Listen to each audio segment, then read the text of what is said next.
Great, it's recording now. Review for exam 1 today.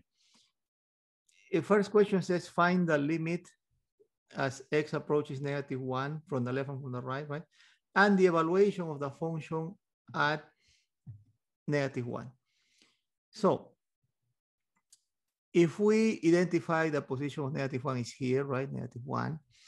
And if you approach that x input value -1, welcome Sarah, welcome Ruby. We just started with a review. I hope you guys are doing well. Okay, so first we need to take the limit as x approaches -1 from the left, from the right, simultaneously, right, of this function first, right? Whose graph is this? Great. And I see students already. Hello, Sarah. How are you? Everything good? Thank you. Yeah, great. I'm doing very well too. Okay, great. So if you approach from the left, the output values clearly are headed here, right? Here. This is a special point. This point is very close to 1, but it's not 1. But what is the value of that point, Professor? Well, if you look at this guy, 3/4, they give you this information, right? 3/4 is 3/4, this point, 3/4, right? How do I know? I'm gonna highlight it because it's given here, right? This is the point A, this hollow circle has a second coordinate 3/4. There, excellent. All right, so from the left, the output values are approach 3/4. Now, from the right, if you approach the input value -1 from the right, look at the output values. They're coming down also to 3/4, right? 3/4. So then we can say that the limit of the function as x approaches -1 simultaneously from the left, from the right, since it approaches 3/4, the limit is 3/4, right? Very good.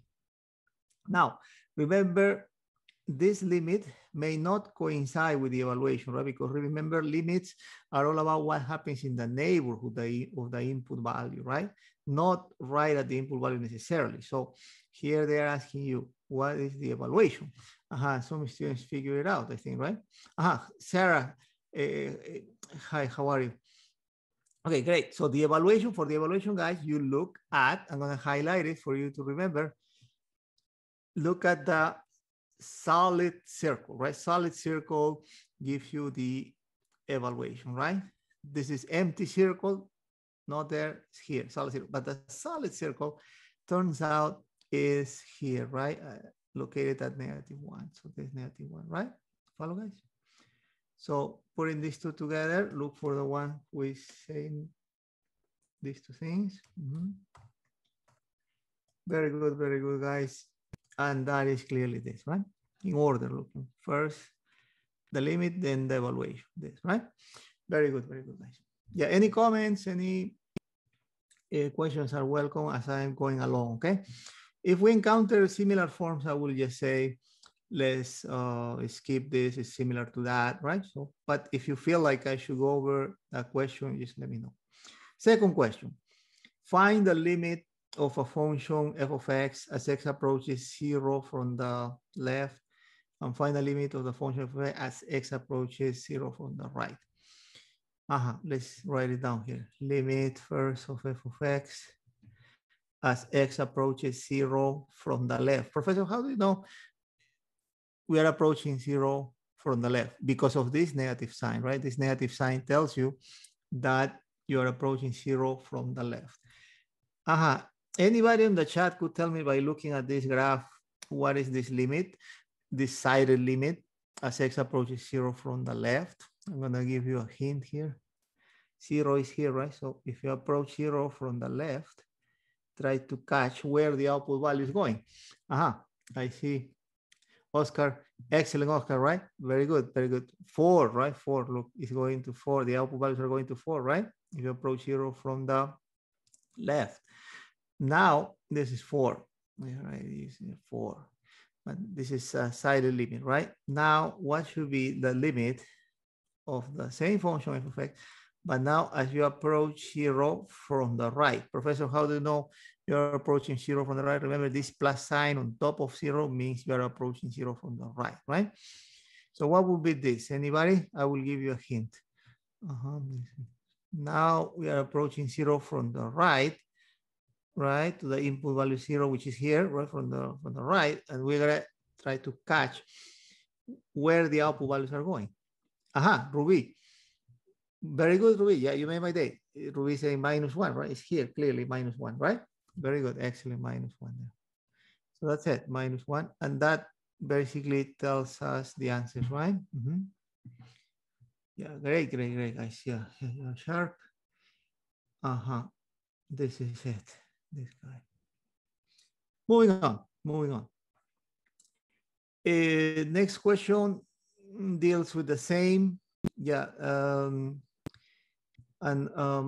let's see if we can do it again.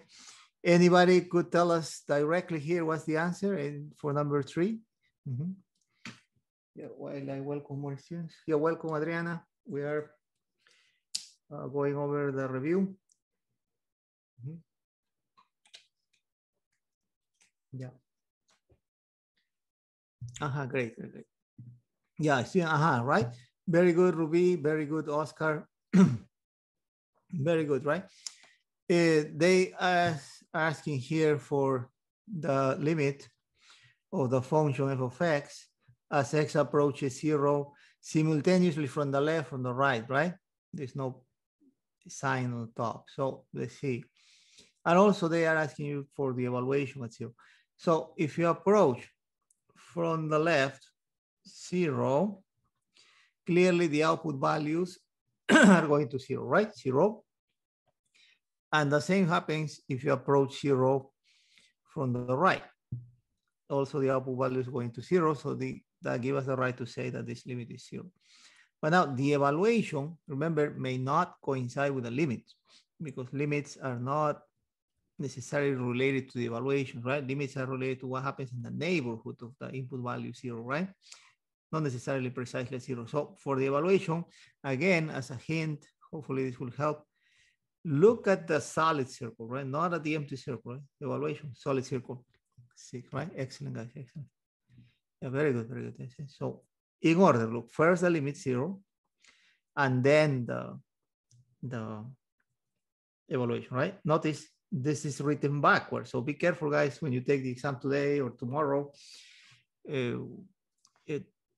Be careful when you choose your answer, right? It's very tricky, the multiple choices, okay? So make sure the order, first 0, then 6.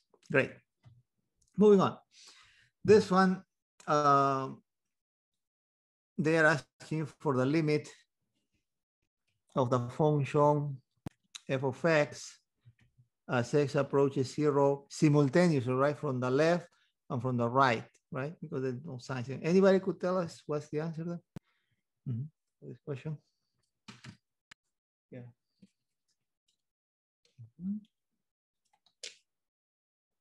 Hint, if you approach from the left, yeah, very good, Oscar, right? Very good, Sarah. Yeah, very good, guys, very good, right? Sharp. Yeah, if you approach from the left, right, you go in this direction to 0, notice the output values are approaching the number 1, right? And the same idea from the left, right? So if you approach from the left, 1 again, so this gives you the right to say that this has to be just equal to 1, right? 1. Very good, guys. Yeah, excellent. So next question. Yeah, the tables. Remember, sometimes you may have to use tables in order to figure out the limits, right? And we explain this carefully. And the table has been computed here and here. You have to compute it here and here, right? To see where the output values are going in this direction, where the output values are going in this direction, right? So let's compute the output values there together, right? Welcome, CG. Okay, so if you compute this together using your scientific calculator, the one of your choice, or if you use our Desmo scientific calculator, it's available for you on our website. I can even give you the link if in case you want it, just let me know. 8 times what? 8 times, I'm gonna do the evaluation here, minus 0.001, okay? And then you close this and then divide it by x, but x is negative 0.001, right? Yeah, I get this value, right? I get the value, but that is in degrees. Be careful, guys. When you're working trigonometry in radians for calculus, right? 7.99. The first computation. The second computation is similar. The only thing that changes is the sign. I'm going to try to be efficient here. I just copy and paste the previous computation and I just remove the sign because this is the other evaluation right here. Look, the same, right? The same. It has to do with the symmetry of the graph. You know, the fact that sine of minus alpha is equal to minus sine of alpha, but the same. So these two numbers go here and here, right? Let's write them down and let's try to figure out where the output values are going from the left on the right, right? 7.99 here, 7.99 here. What number are they sandwiching? I think some students already wrote it down. Yeah, Sarah, very good. Oscar, yeah, excellent, right? Isn't it kind of natural to think that they are sandwiching here the number 8, right? The number 8. Yeah, try to remember that, guy. Grace also, right? Sarah, yeah, 8. All right, and this is the answer, limit 8. Because from the left, from the right, same input value. Yeah, great, excellent, guys, excellent. So next question, number 6. Number 6 is similar, but this time they don't give you anything computed on the table. Instead, on the choices, the tables appear filled up, right, in the choices.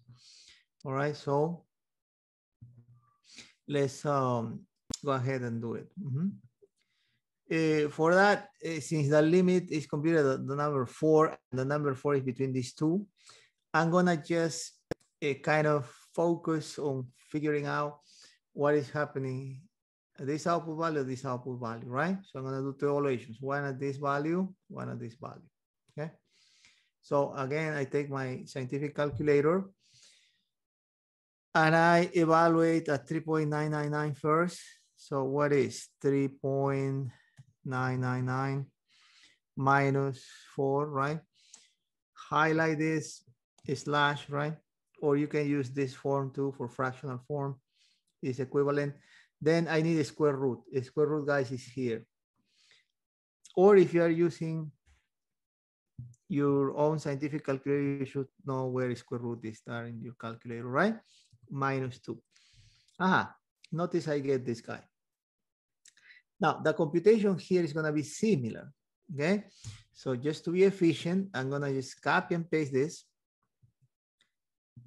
And I'm going to just change the input value now, which is this, for 4.001. And I see students already figure this out, right? Yeah, so 001, guys. Yeah, very good. So I get this, right? Now, you see, right? This is the computation that corresponds to this value, 3.9997, and this is the computation that corresponds to this other value.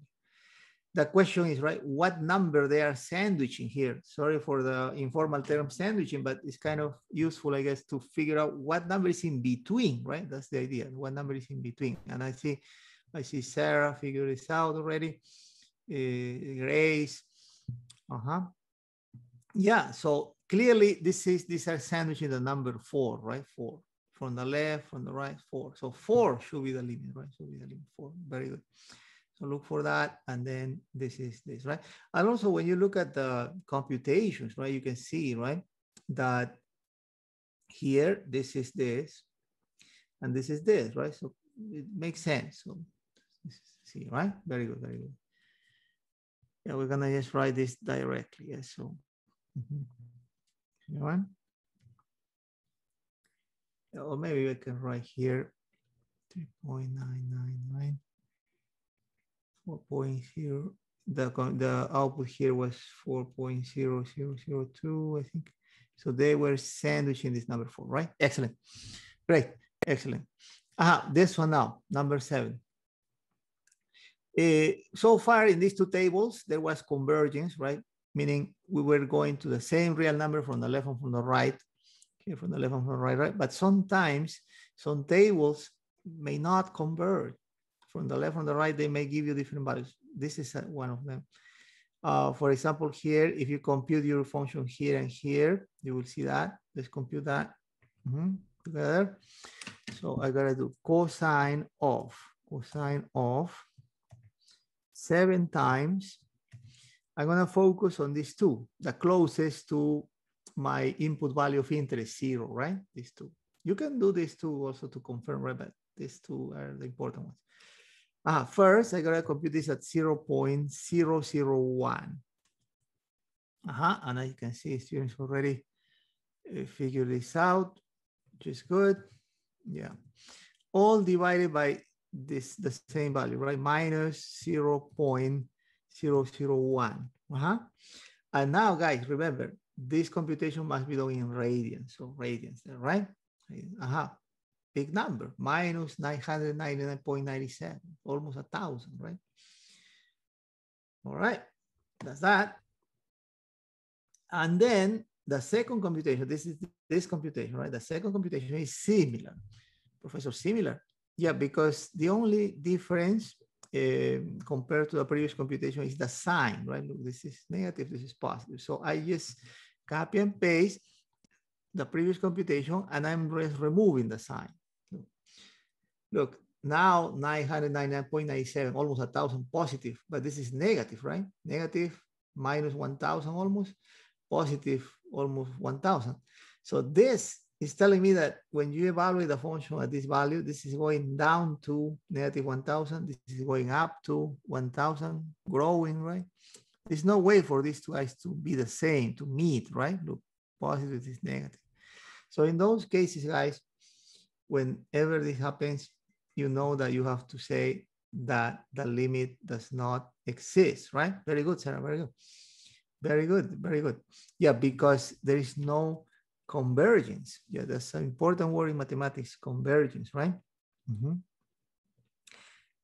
This sequences, the one from the left, the one from the right, divergent, right? That is going down to some negative number, big. This is going up to some positive. I'm gonna write just to emphasize that it's positive, right? So they're not meeting. So because of that, you gotta go this with this limit does not exist. Yeah, maybe I should write no convergence. Right? No convergence. Okay, guys. So moving on. So so far we are going over different forms, but eventually, yeah. This was for this similar to this, right? Similar to number 5. So I see. So this one we shouldn't do. Similar to 5. Continue. No, now. Please, can we do 8? Sorry, question. What was the question again? Number 8? Yeah. If you could do it quickly. Yeah, good. Yeah. So if we compute this, again, if you go on the calculator, please. Okay. Yeah, in the calculator, right? Yeah, directly in the calculator. 7 times the input value negative 0.001, right? First, close parenthesis, close again, slash negative 0.001, right? Look at what we got in degrees, but that's not what we want. We want it in radians, right? 6.999, right? Now next, to work efficiently, guys, remember in mathematics, it's important to work efficiently because otherwise you get tired if you do so much mental work. So if I'm using the regular calculator, I'll put sign. Yeah, if you use the regular calculator, Sarah, you have to do this computation first, right? You're gonna get this, right? And then again, erase the whole thing and again get this, or unless you can somehow change the signs in your calculator, right? And you get this. Can you get this too in your calculator? You're okay with that? Right? Yeah. That's why, guys, I strongly recommend you to use that. Yeah, they're the same. Exactly, they're the same. It's because of the properties of this sign, right? The graph is vertically symmetric, like a human body, right? It shows vertical symmetry. Yeah, it's the Okay, same. thank you. Yeah, you're welcome. So the answer is B. Yeah, the answer, very good, right? Yeah, guys, very good, very good. Now, let me give you even another hint, okay? Because I gotta kind of show, this is what is called pattern recognition. Look, 6.9, 6.9, 7, right? The answer is 7. We say we saw it, 7, right? But now, Sarah, let me ask you this. Sine of 7 over x, answer 7. Going back here. Sine of 8x over x, answer 8. Is there a pattern? Do you see any pattern there? Yeah. Yeah, right? 8, 8. 7, Yeah. 7. Yeah. Now, guys, take these patterns carefully, right? I'm not saying that, sorry, here, right? 7, 7. I'm not saying that always that's going to be the case. Suppose they write here a number 4, then the pattern is gone, right? Something else will come out, right? You follow, guys? But it's good to kind of have these patterns because let's say a minute is missing for you to complete the exam and then you have to submit, right? You gotta take educated choice or educated guess. Then take this, right? For this form is true. Okay. Otherwise, guys, do the table, confirm, right, and then play safe, right? But in case need pattern recognition is also good. All right, great. Okay, guys, moving on. Number 9 now. Now in this part, this deals with computing these limits algebraically, right? Algebraically, and then remember we presented 3 methods. In order, the easiest method is just this. When they are asking you to compute the limit of a function, we explained we should try what we call direct evaluation, right? Direct evaluation. I see students already. Yeah, Sarah, very good, very good. Yeah, CG. Yeah, try direct evaluation because the thing is, guys, if your function is continuous at this value, direct evaluation will work. If your function is not showing holes at this value x equal 3, this direct evaluation will work. And we know that the polynomial function is continuous, so this will work. This should be it, right? So using direct evaluation, this is 9 plus 6 minus 1. 9 plus 6 is 15 minus 1. 3, sorry, 3 here. This is 3. 9 here. 9 plus 9, 18. Minus 1, 17, right? Yeah, good. 17. So it's here, right? You follow, guys? Direct evaluation worked. Now, it's not work all the time, but it's not going to work all the time, but always try it first because if it works, you are done. This is it. Great. Now, what about here? Professor, let's try direct evaluation again. Yeah, try, but here, unfortunately, it's not going to work, right? Because it's going to give you instead 16 minus 16, 0 over 0, right? When you get this undefined form, is called indefinite form also. Don't panic, guys. Just try to remember what we're discussing over the lectures, right? Whenever this happens, try factorization, right? Factorization. To see if we can simplify and overcome this undefined situation, right? Undefined situation, okay. That is factorization. If we factor the numerator, this is what we get using difference of squares, right? X squared minus 16 factors as this. And the denominator is already factored as this. But then you notice that there are, see, very good, very good. There is a common factor there, right? That we can cancel. So go ahead and cancel that. And then turns out this complicated rational function is this one in disguise. It's just this linear function, right? In disguise. The idea is simplifying. We simplify our function and now try again the direct evaluation. But now the good news is that it will work. 4 plus 4 is just 8, right? Follow, guys? Yeah, very good, very good, very good. Yeah, can you try the next 11? So we can move on. Very good, very good.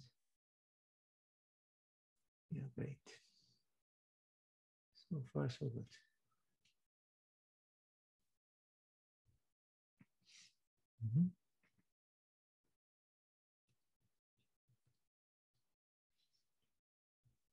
Yeah, I see students figure this out, right? Yeah, when you try direct evaluation, you notice it doesn't work, right? It doesn't work. Yeah, CG, very good, very good. Yeah, excellent, excellent. Yeah, the direct evaluation doesn't work because of this, right? 5 squared minus or plus 15 times 5 plus 50. This is negative, be careful there. This gives us 0/0, right? 0/0. But then don't panic, just factor, right? Try factorization. So trying factorization, this tells us that this guy should be just x here, x here. I look for two numbers whose multiplication is 50, whose sum is 15. After some trial and error, 10 and 5. And here on the bottom, x plus 5, right? X plus 5 cancels with x plus 5. So this ends up being a simpler function, this. Professor, why you say a simpler function? Well, in the sense of this, right? Better behave function, I think is a better word. In the sense that you can do the direct evaluation now, right? And that's just 5. Excellent. Very good, guys. This one, again, factorization, right? Yeah. Yeah, but probably this one's similar. We will go ahead with 13. What about 13? Try 13, guys, and try to figure this out so we can move on to the radical part.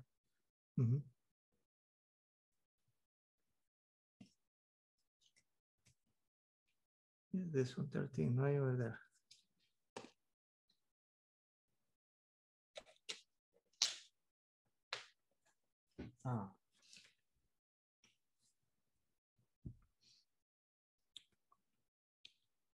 Yeah, but let's do the substitution.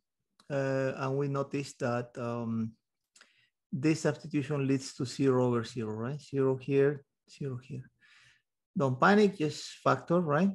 I see students already figure this out. So x minus 3 here times x plus 3. That's the factorization on the numerator. On the denominator, we look for two numbers whose multiplication is 3, whose sum is -4. After some trial and error, -3 and -1. Yeah, very good, Adriana. Very good, Sarah. Grace, CG. Very good, guys. Very good. Yeah, great, great, great. So this is canceled. And turns out this rational function turns out it's a better behave function, right? It's still rational, right? But better behave. Why, Professor, you say better behave? Better behave in the sense that it will allow us to do the substitution, right? The substitution. So let's see here. This cancel with this. This is, yeah. Cancel with this. This is this plus. Right? Very good. So once you cancel these two stay. And then the substitution is possible now. 3 plus 3 and 3 minus 1. No more 0/0, right? 6/2, which is 3. Excellent. That's this.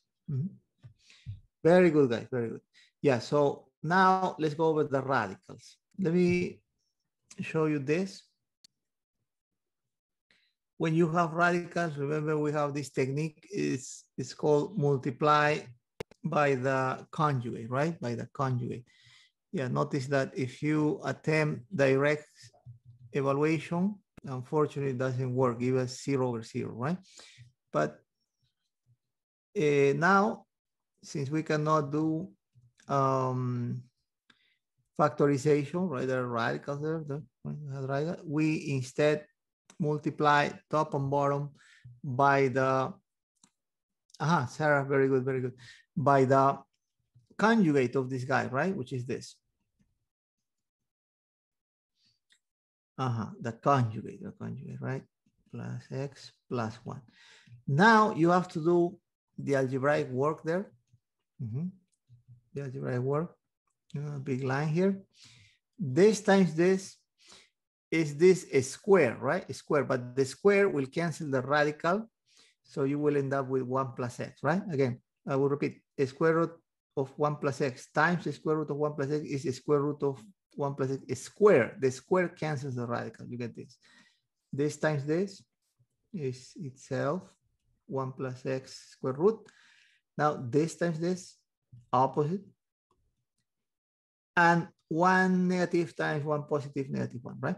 Now, this is not a surprise when you multiply quantity by its conjugate, right? The second term and the third term, they cancel, For the denominator, remember we explained, we have to keep this part in factor form. Leave this alone, right? Leave this alone. Professor, leave it alone.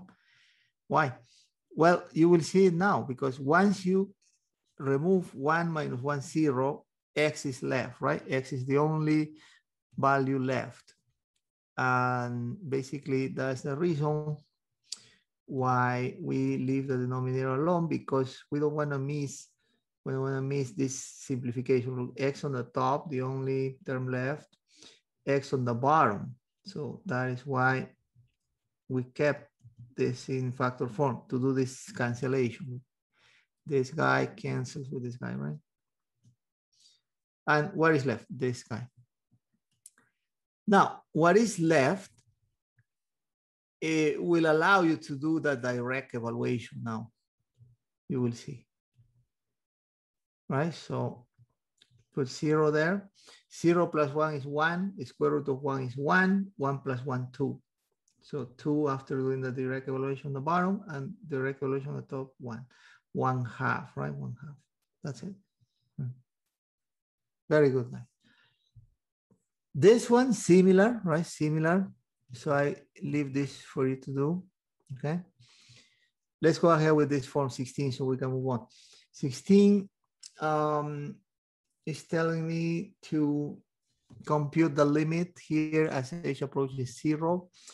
But the problem is that if you just substitute 0 directly, hoping to get a number, 5 plus 0, 0. 5 plus 0, sorry, 5. 5 is square 25. 25 minus 25, 0. 0 over 0, right? Don't go for this directly, guys. It's not undefined. Instead, work this out. Work this out. Work this out, especially the numerator. You will see that if you work this out, you will be able to simplify. 5 plus h squared is the same as 5 plus h times 5 plus h, right? And I see students already figure this out. Yeah. Foil this out, right? Foil this out. There will be cancellations there. Limit as h approaches 0 of 25 plus 5 times h, 5h,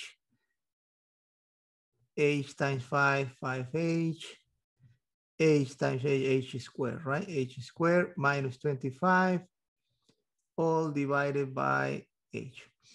Yeah, I see student. Sarah, yeah, very good, Sarah. We're headed there. Very good, very good.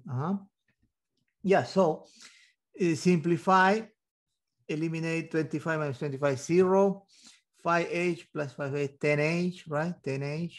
Limit as h approaches 0 of 10h plus h squared. Divide by h, each of this, right? Each of this. Once you get rid of that h, then we are ready for the direct evaluation, direct substitution. So h into 10h is 10 plus h into h squared h. There, do the direct substitution. 10 plus 0 is just 10, right? 10. That's it. All right. So simplify if needed, right? And you should be able to do the direct substitution after you cancel this h, right? It's there where you are ready for the direct evaluation. Very good, guys. Very good. Moving on. All right, 17.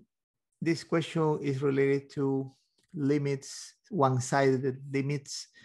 They are asking you to figure out the limit of the function f of x, whose graph is this, as x approaches 5 from the left. What would be this? Anybody in the chat?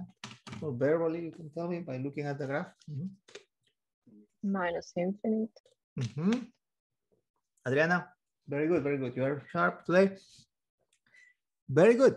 Look, if you travel along the graph, 5 is here, right? 5 is here.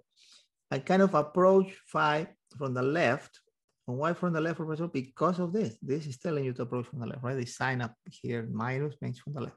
Then this is going down without bound. So it's headed to minus infinity. So this should be minus infinity. Great. Now, what about this guy? Limit of f of x as x approaches 5 now from the right, with a plus here. Anybody could tell us what's this equal to? Plus infinity. Plus infinity, right? Positive. Excellent, excellent, guys. Yeah, because you are going up there. You are growing without bound. Your output values are growing without bound, right? Blowing up to infinity. Plus infinity is what mathematicians write to indicate a trend, right? These guys are not numbers, but are symbols that indicate how the growth of the output values is happening, right? Great. So therefore, in order, guys, well, first this, then this, minus infinity, comma, infinity, right? Yeah, be careful there. Be careful there, this, right? Notice how the other in the different order is here. So be careful, this one. Very good, guys, very good. This one, I think is similar, so I'll leave it for you to do at home. Let's try to catch the ones that are different. This one is a little bit different because no more one-sided limits. Instead, they are asking you to compute the actual limit, the limit of the function as x approaches 1 from the left and from the right simultaneously. How do I know that? Well, because I don't see this minus or plus on top of the number, right? They simultaneously. Anybody could tell us what is the answer for this in the chat or in the verbal? Doesn't exist. Doesn't exist. Doesn't exist. Very good, guys. Very good, guys. Doesn't exist, right? Good, good. Because there is no convergence, right?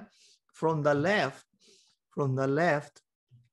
if you approach 1, right, these output values are headed to minus infinity. From the right, if you approach from the right, the output values are headed to plus infinity. There's no way for plus infinity to meet with minus infinity, right? Because of the opposite direction. So in this case, guys, you say, you write this, right? DNE, which stands for does not exist, right? Does not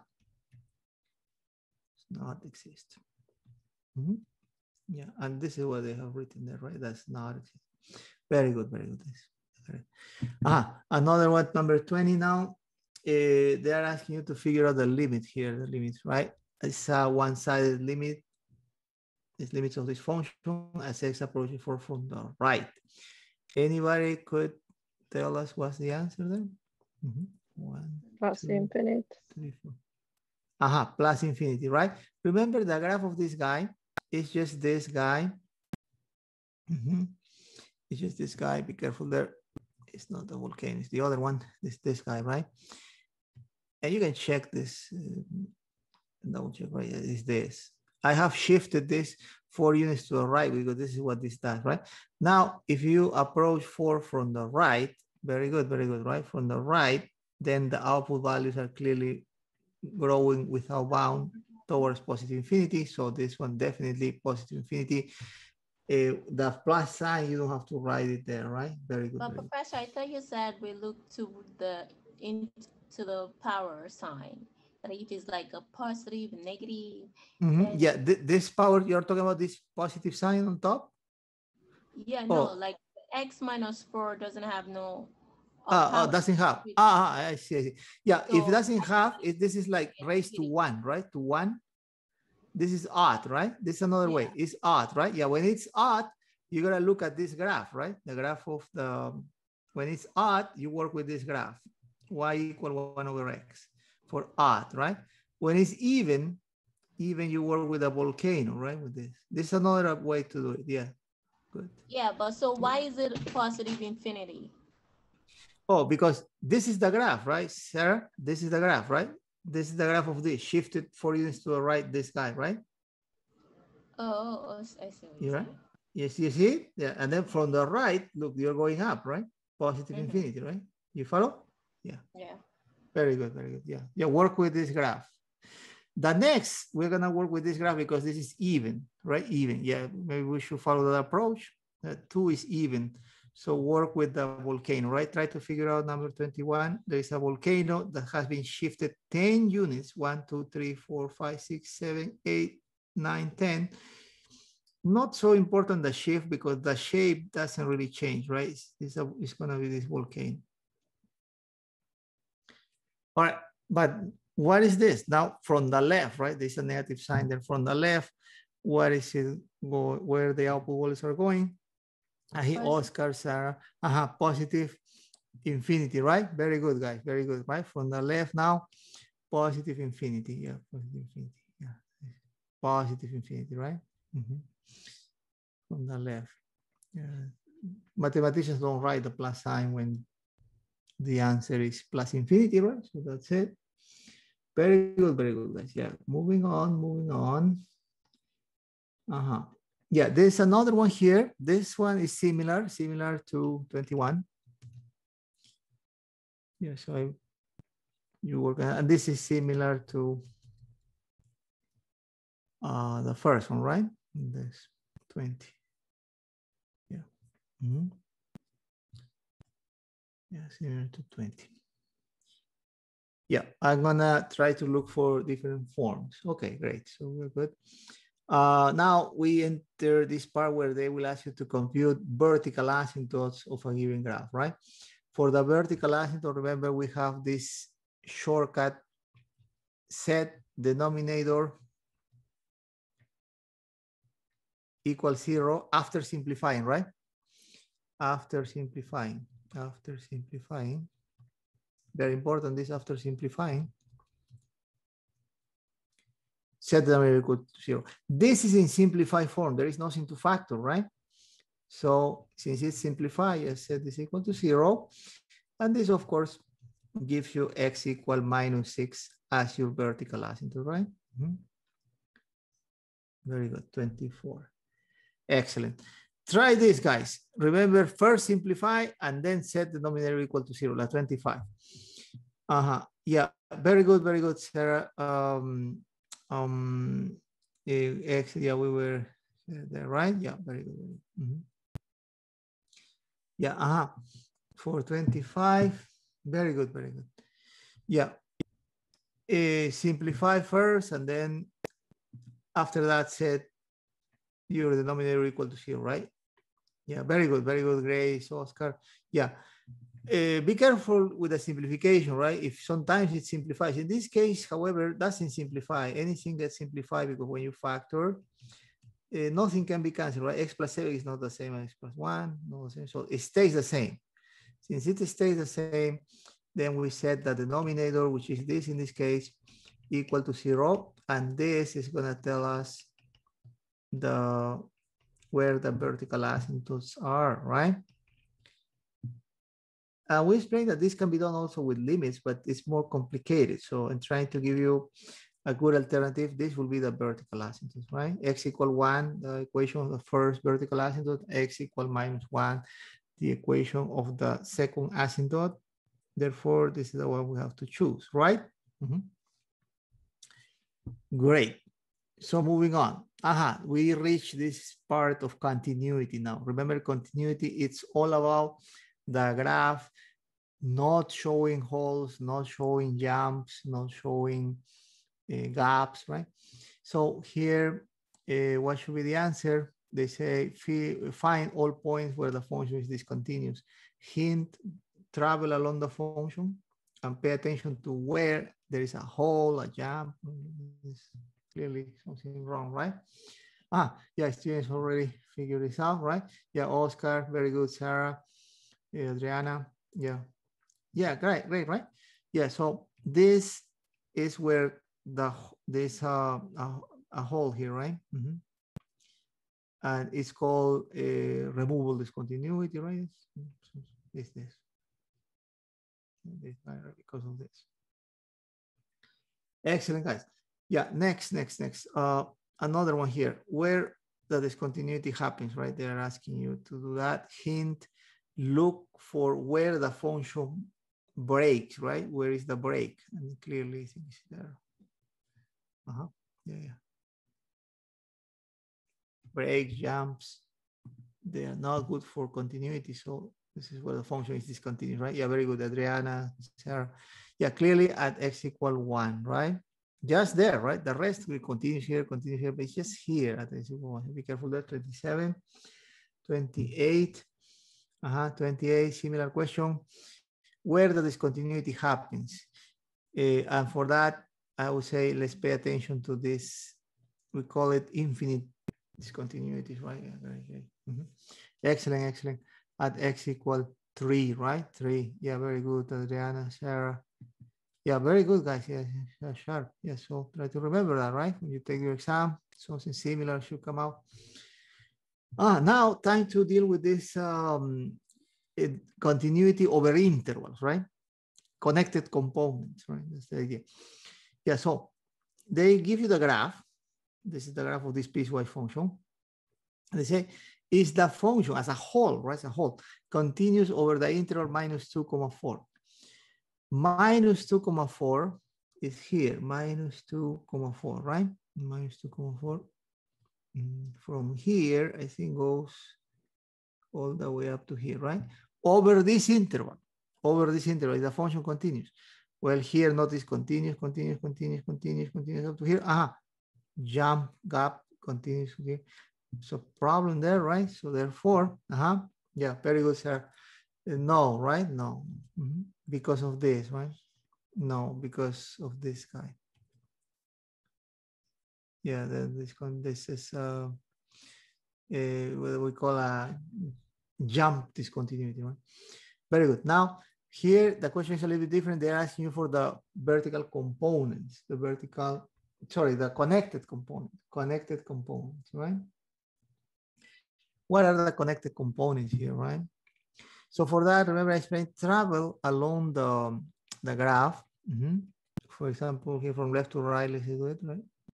And see, right? Here, for example, a connected component is connected from here to here, right? So, but notice that this guy, it continues down here, right? So it should be from negative infinity up to 0, right? You never touch infinity, so infinity is always associated with parentheses.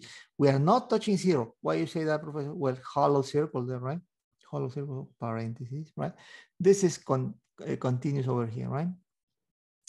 Now, the next, it is a jump here, but then also continues here from here to here, right? Let's use a different color.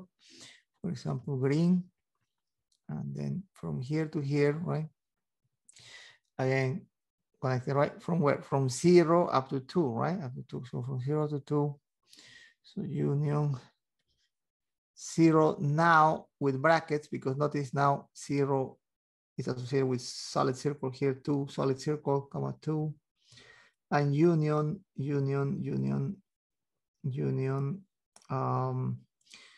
this other connected component, right? Let's choose another color, right? Notice I'm not touching 2, so 2 with the open parentheses, right? And up to, remember this continues to infinity, so up to infinity. Great, so 30. It's just this, right? Excellent, guys. I see students were posting answer. Yeah, Sarah, Adriana, very good, guys. Very good, you got it. Yeah, that's it, right? Identifiers, connected components. Then there's this question 31 related to figuring out, it says state whether the function is continuous at the indicated point. If it is not continuous, tell why, right? State whether the function is continuous at the point x equal 4. Is this continuous? Well, let's check the conditions for continuity, right? Remember, the conditions for continuity say that first, the function must be defined at this value 4, right? Is this true? Well, f at 4 minus 5. Good, check, right? Is defined there. There's no empty circle there, right? Good. But now the second condition says, does the limit as of f of t as t approaches 4 exist? No? And the answer is yes, because notice that if you evaluate this in here, remember limits is all about figuring out what happens on the left, on the right, right? And for the left and from the right, this is the function that is associated to those input values, right? So this is 40 minus 2, 38. So the limit exists also, right? But there's a third condition, right? That says, is the evaluation equal to the limit? And the problem here is that the evaluation is 5 and the limit is 38, right? 38, they are not the same. So there's some kind of gap, there's some jump. So this is not checking false, right? Because of this, we have to say that not continuous, right? Because the limit and the evaluation do not coincide, right? So that is how you justify it. Not continuous at t equal 4 because the limit and the function, even though they exist independently, they are not the same. They're not the same, right? This is the third requirement for continuity. Good. Let's be now 32. 32 is saying, could you figure out the value of a such that this composite function is continuous, right? The idea is for continuity, this piece, which is some piece of a parabola, and this, which is linear, they should click, right? They should connect. So remember I gave you this nice strategy, limit of f of x as x approaches 3 from the left has to be equal to the limit of the function as x approaches 3 from the right, right? This limit should be computed using this formula, right? Why you say that, Professor? Well, because this deals with values on the left of 3, right? So we're gonna evaluate the function there, right? 3 squared minus 8, that's the limit from the left. This one, the limit from the right, right? This one from the right, because this deals with values of x greater than 3 approaching from the right. So this evaluation here from the right, a x is 3, right? Yeah. And then solving this equation, you should be able to find the value of a, right? Solve it any way you know. And students, I can see, are already figuring this out. But 27 minus 8 is just the number 19, right? I think 27 minus 6, yeah. Oh, this is square 9, 9 minus 8, right? Yeah. Whenever something looks weird, guys, when you're taking your exam, let's say you work everything out and you don't find your answer or something like that, don't panic there. Just go back and check. You will find where is the little mistake, right? Fix it and then things will make sense. Look down, dividing by 15 both sides. That's what gives us the answer, right? Very good, very good. A equal 1 over 15. If A is equal to 1 over 15, these two pieces will connect. So then the whole graph as a piecewise function will be continuous, right? Yeah, very good, Adriana. Very good, very good. Sarah too. Very good, guys. Yeah, very good. This is similar, right? So when they are similar, so we can move to different forms. Similar, just do the evaluation here at 2, evaluation here at 2, make them equal, and there you can get your value. In this case, the value of A, right? So we said that this is similar, so you can do it at home. This one also similar, I think. Let's try to make sure we go over different forms so you can have an idea. Yeah, this one's similar also. Yeah, very, very good. This one deals with the graphing, right? Graphing,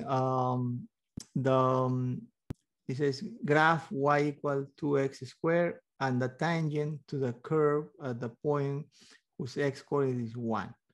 All right, this is a parabola that opens upward. How do you know, Professor, it opens upward? Because this 2 is positive, right? Like this. If you let x be 1, 1 squared 1 times 2, 2. So 1 gets paired up with 2. Negative 1 squared, negative 1. Negative 1 times squared 1 times 2, 2, right? It's a parabola like this. Yeah, that's the parabola. Now, besides this, they want you to draw the tangent line, right? The tangent line. So that's what we're going to do next. These 2 points help me to graph. Now, draw the tangent line at x equal 1. At x equal 1, the function gives me this output value. So the tangent line should be something like this, right? Something like that.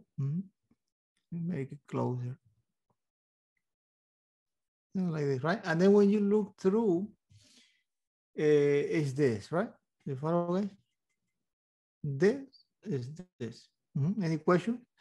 Yeah, sometimes you, but why not this? Well, because notice 1 will be paired up with 2. This is not saying that, right? Look, 1 is paired up with something else here, right? You follow, guys? Whereas here, 1 is paired up with 2. 2, 4, 6, 8, right? Check with the coordinates and you'll be able to find it. All right, next question. This deals with derivatives, approximation of derivatives. Estimate the slope of a tangent line to the curve at a given point.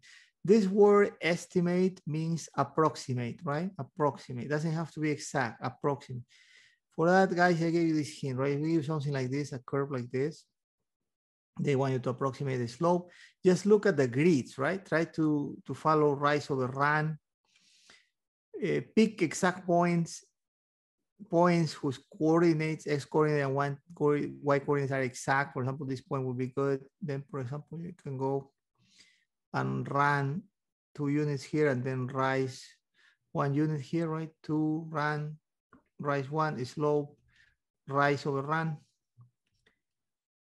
1 over 2, for example, right?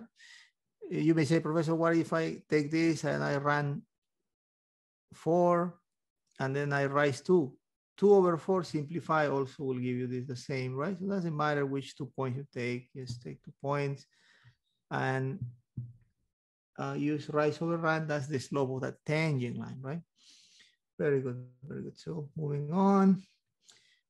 This one deals with differentiation related to continuity, right? Probably you should know this very well. Anybody could tell us the answer there? This says, which one is the best statement associated to this graph? Differentiable, continuous but not differentiable, neither continuous nor differentiable. Continuous but not differentiable. Very good, very good. Excellent, excellent. Continuous but not differentiable. Right? Continuous means all in one piece. Yes, Sarah, very good. We explained, right? It's continuous because it's all in one piece, but this corner means that not differentiable, right? At that point, not differentiable.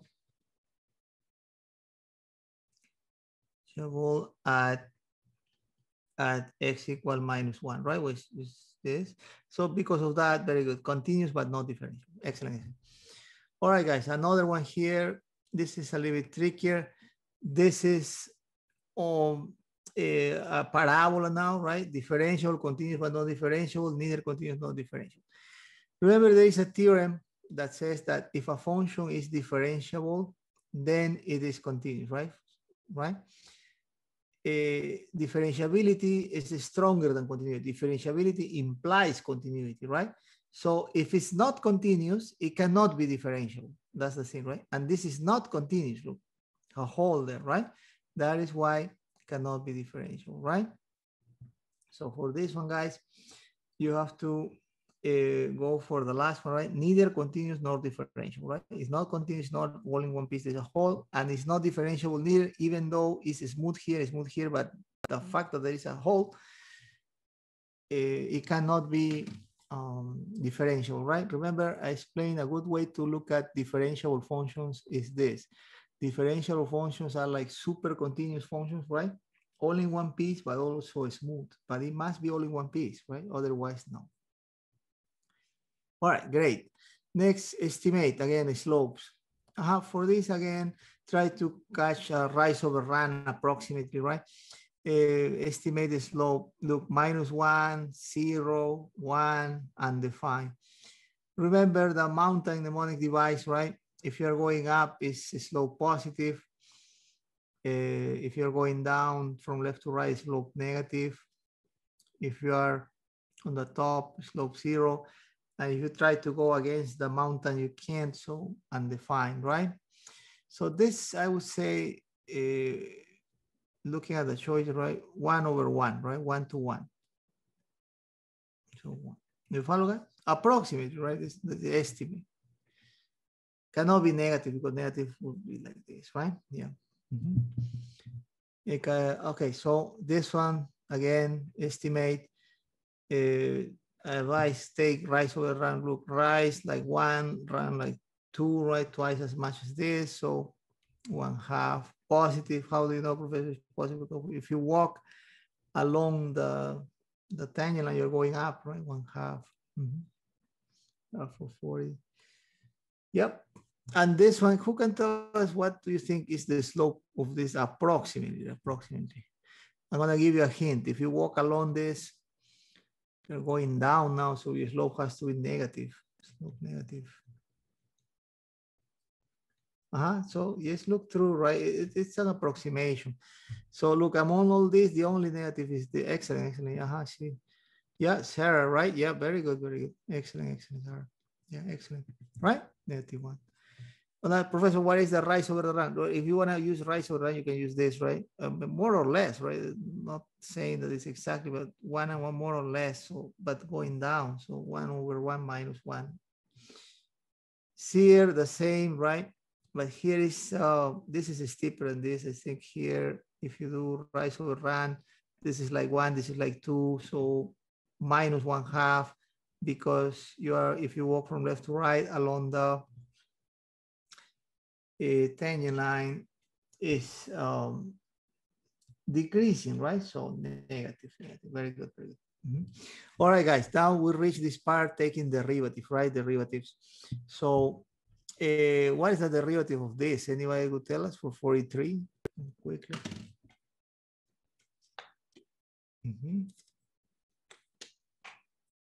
Taking derivative of this polynomial should be straightforward, right? Yeah, I see Sarah, very good. Adriana, Ruby, right? Yeah, 6 comes down, multiplies -8 minus 48x, stays with 1 less 5, right? Minus, excellent, guys. Yeah, 44 is similar, right? It's just 10x to 9, right? We know it. 45, what's 45? Yeah, there will be some polynomials perhaps there for you to differentiate. So make sure you're okay with this. For 45, yeah, very good, right? 2 comes down, multiplies 4, 8x, right? Derivative of this guy, 8x. Derivative of this guy is 8, right? And the derivative is 0, right? 0. Very good, guys. Very good. That's 45. This is a polynomial function, again, similar. Yes, try to do it at home. This one, try maybe 47, more interesting. Try to do this. Yeah, very good, very good. Ruby, Adrian. Yeah. Yeah, very good, very good. Yeah, when you take the derivative of this first component, a comes down multiplying 1/2, right? X raised to 7 minus 1/4, 4 comes down, x stays with 1 less 3, right? Yeah. Simplifying all that, yeah, I see students already figured out. Oscar, Sarah, Adriana. Very good, guys, very good. Excellent, excellent. The 6, yeah, taking the grace also very good, right? It's gonna be this guy, right? 4x to the 7 minus, this cancels with this, is just x to the 3rd. Excellent, yeah, very good. More derivative. This one a polynomial, similar, right? So we have fun at home. This one, 49. Anyone could tell us what's the derivative of the constant function? Yeah, derivative of constant function is just 0. Yeah, be aware of that, guys. If they give you a constant function, derivative 0, right? It's straightforward. Yeah, this one is derivative of polynomial. How do you know it's derivative? This notation means derivative, right? So it's similar. Do it at home. We get to this point where you have to now, you have to take derivatives in order to find the slope of the tangent line, right? This is what they mean by a slope of the curve, is the slope of the tangent line, right? This means the slope of the tangent line, right? It means the slope of the tangent line. Slope of the tangent line, right? Mathematicians, you know, guys, are minimalists. So they often compress. Instead of writing this, they write just this, the slope of the curve. This means the slope of the tangent line, right? But for that, remember we explained that you just have to take the derivative, right? The derivative, which is twice x, right? This is what gives you the slope of the tangent line at the input value x, but they want x to be 4. So you substitute 4 for x, and as a result, you get 8, right? 8. This. Excellent, excellent. This is similar, right? This is similar. I will leave this for you to do at home. Or maybe we can do it just for the sake of variety, right? Y prime here. Look, 2 comes down, multiplying 7, 2 times 7, 14. 1 less stays 1, minus derivative of this is just 5. This is your derivative, right? This gives you a formula for the slope at the input value x. The input value happens to be 9, so just substitute 9 there. Sometimes the computations, guys, may not be friendly, so, but that's not a problem because we have a scientific calculator we can use, right, for these computations. So it's 14 times 9 minus 5. And there you go, 121. 121 is there, right? Excellent. This is tricky. What is this? Anybody could figure this out? And I will write this for you to remember. Recall, I asked you to write this down somewhere as a note. When you take your exam, you may need this formula. Derivative of the square root of x is in simplified form this 1 over twice the square root of x. So I use this formula to do this problem.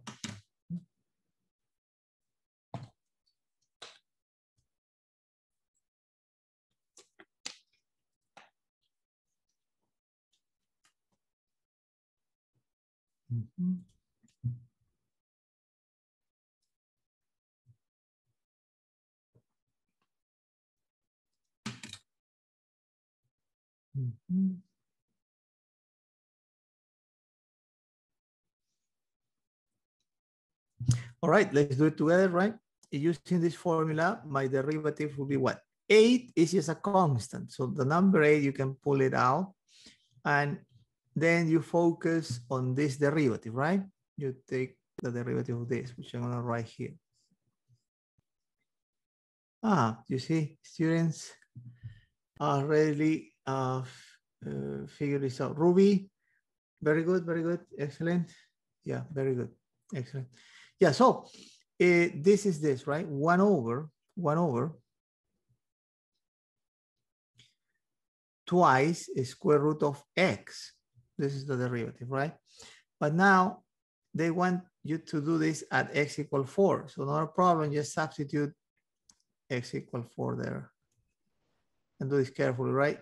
The square root of 4 is 2. 2 times 2 is 4. 1/4 of 8. 4 into 8 is 2, right? 2. Right? Or you can use a calculator.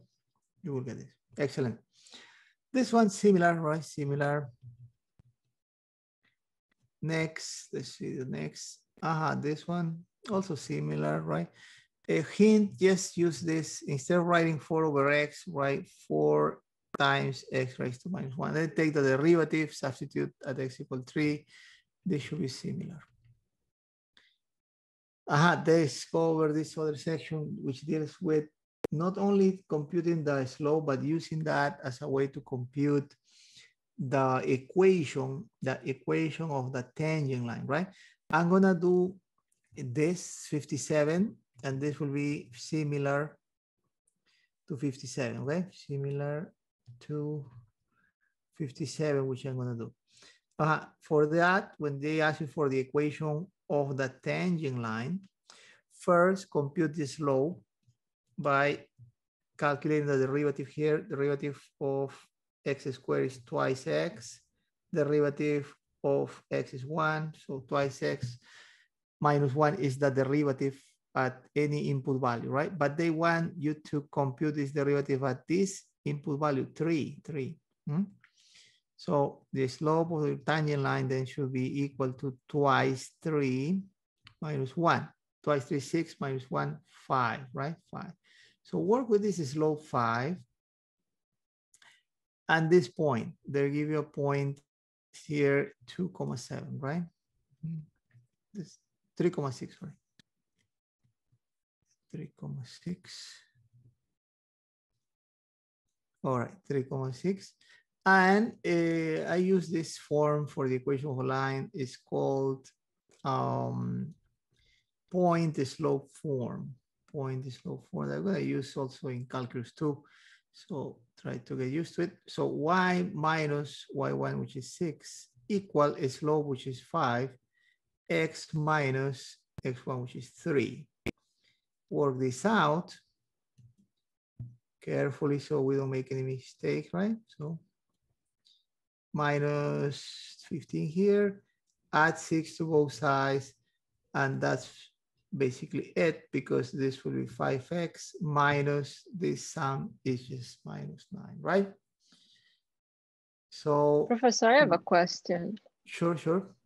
For this type of problem, so we don't need to use the formula f function a plus h, the formula with h. Yeah, because that is it was for the case when they wanted to compute the formula, to compute the derivative using the formula, right? But since we are dealing with applications here, we just have to use the formula. That is for the homework. There is a homework associated with that part, right? But for the exams, you have to use the formulas. Yes, good question, Adriana. Yeah. Yeah, because otherwise will take too much, right? Will be too long. Yeah, exactly. For the homework, for those scaffolded questions, yes, you need it, right? Because you have to go through. Otherwise, there's no way. But for this, you have to use the formula. Very good comment. Okay, thank you. Great. You're welcome. Yeah, any questions, guys, just let me know. Moving on. This one is the same, except for the fact that they don't give you the point, right? But that's not a problem, because if you have the x value, right, -4, then the partner of -4 for the point should be just this, right? -4 squared over 2, right? So basically you have the point. So this will be similar. This is 16, 2 into 16, 8, right? So work with this point and do the same as we did there. Take the derivative for the slope. So this is right here, similar. Yeah, this is the same, but in this case it's cubic. Perhaps we should take a look at this. Yeah, we're okay. Yeah, so let's do this, right? For the slope of the tangent line, we compute the derivative, right? But what's the derivative of this guy? Well, 3 comes down and multiplies, that's 1/2, right? There's a 1/2, there is an invisible one there, right? 1/2, 3 comes down. And here we stay with 3 minus 1, right? That's the derivative. Let's write it out. 3 times 1, 3/2 x raised to the second power, right? This is my derivative in simplified form. Gives me the slope of the tangent line at the input value x. But however, I want this slope at a equal 3, right? At a equal 3. So at x equal 3, then my slope, which is going to be the slope of the tangent line, will be 3/2 3 squared, right? Substitute x with 3. 3 squared is 9. 9 times 3, 27, right? 27. So this computed either in your calculator or in your mind should be 9 times 3, 27 over 2, right? Leave it there. And you can see that the slope starts appearing there, right? But now, how you finish this up? Well, you have the slope. I'm going to show you here a trick if you use the Desmos calculator. And you have a point. Professor, where is the point? 3, first coordinate, right? But what is the partner of 3? Well, you use the function, right? This function. So maybe highlight here. And you can find the partner of 3 by doing this. 3 cubed over 2. 3 cubed over 2. 3 cubed over 2, right? And what's that? This is 3 cubed, 3 times 3, 9 times 3, 27 over 2. Yeah. Notice how I'm keeping everything in exact form, right? Exact form. Yeah, now to compute the equation, we're going to do this. Y1 is y1 equal m times x minus x1. It's going to be x1, y1, okay? And well, when you substitute, we're going to go with this, right? 27 over 2 here equal a slope 27 over 2 times x minus x1, which is 3, right? 3. Next, when you compute this, if you distribute, this is 27 over 2x. What is this? 27 over 2 times 3. That's going to be 81 over 2. But let me just show you that you can also use your calculator and say, okay, what's 27 over 2 times 3? And Desmos gives you by default the decimal representation of the result. But if you click here, it gives you the fractional representation, 81 over 2, right? Which is what we got. Now, guys, here comes a trick. If you're using the Desmos calculator, you're supposed to add 27 over 2 in both sides, right? Yeah, so this will cancel y equal 27 over 2x. And what is this? Well, let's say these fractions don't even have the same denominator. Let's say this a fractional computation. If you want to do it in your calculator, you should do this. Minus 81 over 2, right? In the most general case, if you're adding fractions, you can try this. 27 over 2. Gives you the answer, right? If it's a decimal, again, you just click on the circle, it will give you the fraction form. In this case, it was 27 negative. So, right? But don't get stuck, guys. Help yourself out with your scientific calculator, either the Desmos scientific calculator or any scientific calculator you have, but get the answer, right? Yeah, this is this. Very good, very good. All right, guys. So let's continue. If certain forms are the same, let's just skip them. This one same, similar, right? Similar to the one that we just did. Also similar, right? Similar. Let's try to look for this stuff related to the chain or related to something different, similar. This one deals with a cubic equation. Yeah, perhaps we should do, it's a little bit heavy computationally speaking. Yeah, and then jump into the product rule, quotient rule. Yeah, Yeah, this one, yeah, it's a little bit heavy computationally, so let's do it. Y prime should be what? Derivative of this guy, 3x squared minus 25, right? And they want you to evaluate this at x equal 5. What's this at x equal 5? Well, we substitute 5 into our derivative formula, right? Which is this. And what do we get there? Well, if it's complicated for you to do it in your mind, use your calculator, right? Play safe. 5 squared minus 25. 50, right? 50 here, the slope of the tangent line.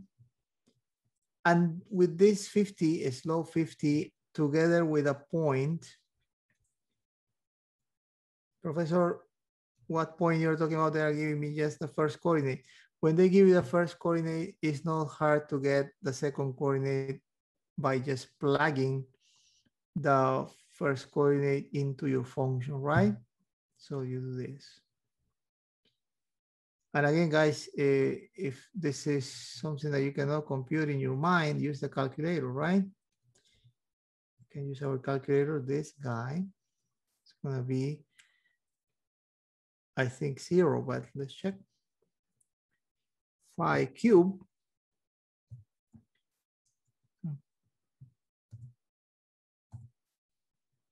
minus 25 times 5. 0. 0, right? So, Professor, there must yeah. be a plus 5 or no? Plus 5. So, Plus 5, where here? Plus 5? in the Maybe function is, so it should be 5 minus 25 plus 5. On the function, when we take that, you're talking about this function, y equal Yes. x cubed minus 25 plus 5. Yeah. I see. Excellent. Very good. Nice catch. Yeah, for the derivative, this was 0, but for the function, you have to have the plus 5 there. Yeah, very good. Excellent. Yeah, very good, guys. Excellent. I see. Yeah, you have mastered this part. Let's erase this and let's add the plus 5.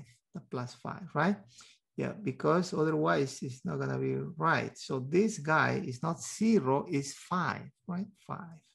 Because 0, this part, plus 5, 5. Excellent, guys, excellent.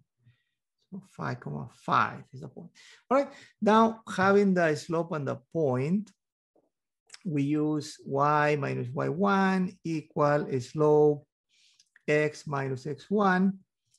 This is my x1, which is my y1. Plug in the values into y minus 5 equal a slope 50 times x minus 5. We work this out. This is just 50x minus 50 times 5, 250, right? And adding 5 to both sides, there the answer should come out, right? Y equal x minus 245. Yeah, very good, guys. So this is this guy. Yeah, very good.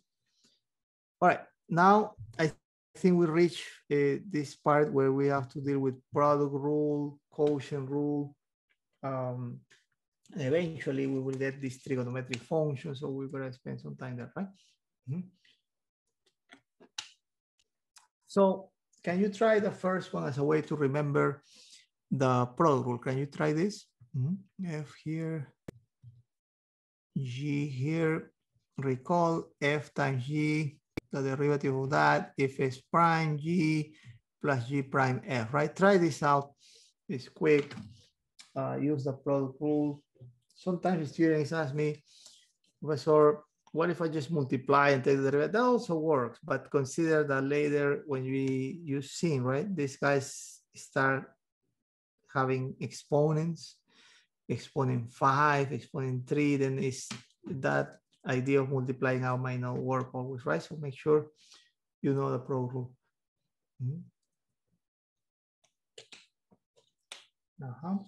So what should be this equal to?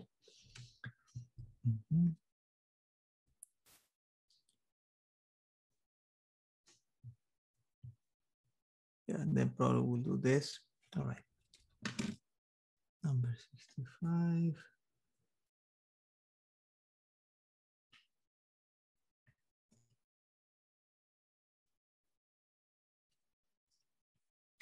All right, let's do this together, right? Derivative of f, derivative of this guy is just 4. Derivative of f is just 4. Yeah. Now, times g, the function g is 6x plus 1, right? Plus derivative of g, derivative of this guy is just 6, right? Times f as it is 4x minus 4. And after that, just simplify this, right? This distribute 24x here, 4 times 1, 4. I see students are posting answers. And minus 24, right? Very good, very good. Yeah, and then what is left is just combine like terms, right? Yeah, very good, very good. Yeah, very good, Ruby. Yeah, very good, excellent. Yeah, so then adding these two together, combining like terms, this gives you 48x. Combining these two, this gives you minus 20, right? Yeah, minus 20. Yeah, very good. 465. Then we're talking about this guy, right? Yeah, let's just do it. Your mother. Yeah, this one's similar, right? Similar. But this deals with a function with higher exponents, but it's similar. But I want to do the next 67 for you to have an idea what happens. Yeah, very good, Sarah. Yeah, very good, excellent. Yeah, what about 67? Same idea, right? This F, this G, and you use your product rule. This is the product rule, F prime G plus G prime F. In some textbooks, they write this F times G prime. That's the same, remember, multiplication is commutative. All right, so let's do that. Derivative of this is derivative of this part, 3 coming down, multiplying 412 x to the second power, plus derivative of 3, 0, right? So this is the first derivative, times this guy, 5x to the 7 minus 8, plus derivative of g, derivative of this guy, 7 coming down, multiplying 5, 35, x to the 6, derivative of this 0, times the other guy, f, this 4x to the third, plus 3. Then just use the distributive property. 12 times 5 is 60, x to the 2 plus 7 is 9, minus 12 times 9, 96, right?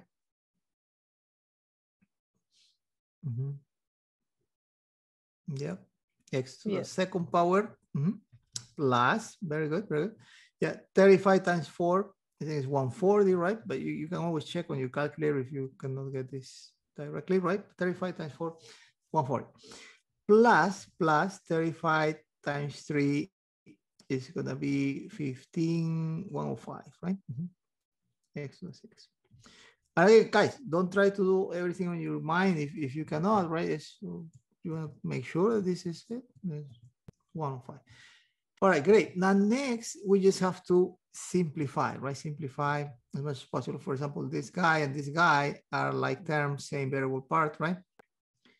So we put them together as 200 x to the 9, right? 200 x to the 9. And this guy is like apple, this is like orange, so nothing else to simplify really, right? So plus 105 x to the 6 minus 96 x squared. You may say, Professor, why did you switch this with this? Remember, polynomials are written in descending order with respect to the degree of the terms, right? 9, 6, 2. So this is what mathematicians follow. So this is this guy. Yeah, actually, be careful the sign here. This is not a square, you see? This is a square, this is not a square. So be careful there, guys. Visually, they're very close. It's this one, right? Square. It's this. Be very careful when you choose your answer. Look, 200x to 9 plus 105x to the 6 minus 96x squared. This is very close, but it's missing the 2 there. B. Very good, guys. So moving on. This one's similar. I hope you do it at home. Let's look for other forms. Perhaps the quotient rule now. This is similar. And then, we reach the quotient rule. Can you try this? This is F, this is G. I'm gonna write the formula in case you don't see it clearly. This will play the role of F, this will play the role of G. Recall, quotient rule says F over G derivative equal to F prime G minus G prime F all over G squared. Use the quotient rule, try to figure this out.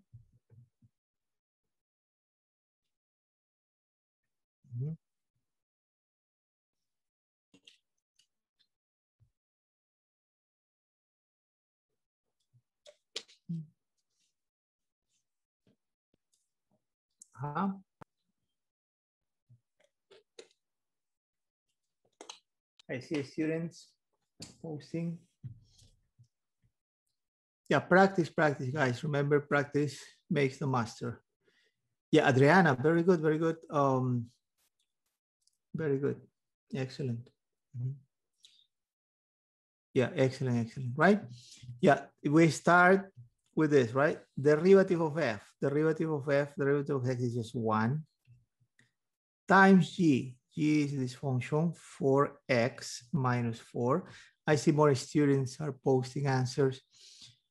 Yeah, Ruby, very good. Oh, you got it, excellent, right? Minus G prime, the derivative of this guy is just 4 times the derivative of x1, just 4, right? 4 derivative multiplied by F. F is this function X. This is the numerator. Denominator is just 4x minus 4 squared. And remember, leave this alone, right? Do not expand, just leave it alone. The one you have to work out is the numerator, right? 1 times 4x, 4x, 1 times negative 4, minus 4x. On the denominator, 4x minus 4 is squared. Now, simply do the algebra here that is needed. 4x minus 4x, 0. We end up with minus 4 on the numerator. 4x minus 4 is squared on the denominator. Now, there is something that usually, very often mathematicians do. They like to place the negative sign in the middle here, right? Don't be surprised. They like symmetry, you know. Let's just place mathematicians in reference to the representation, finalize. This is how you will find it, and it's there, right? Very good, excellent.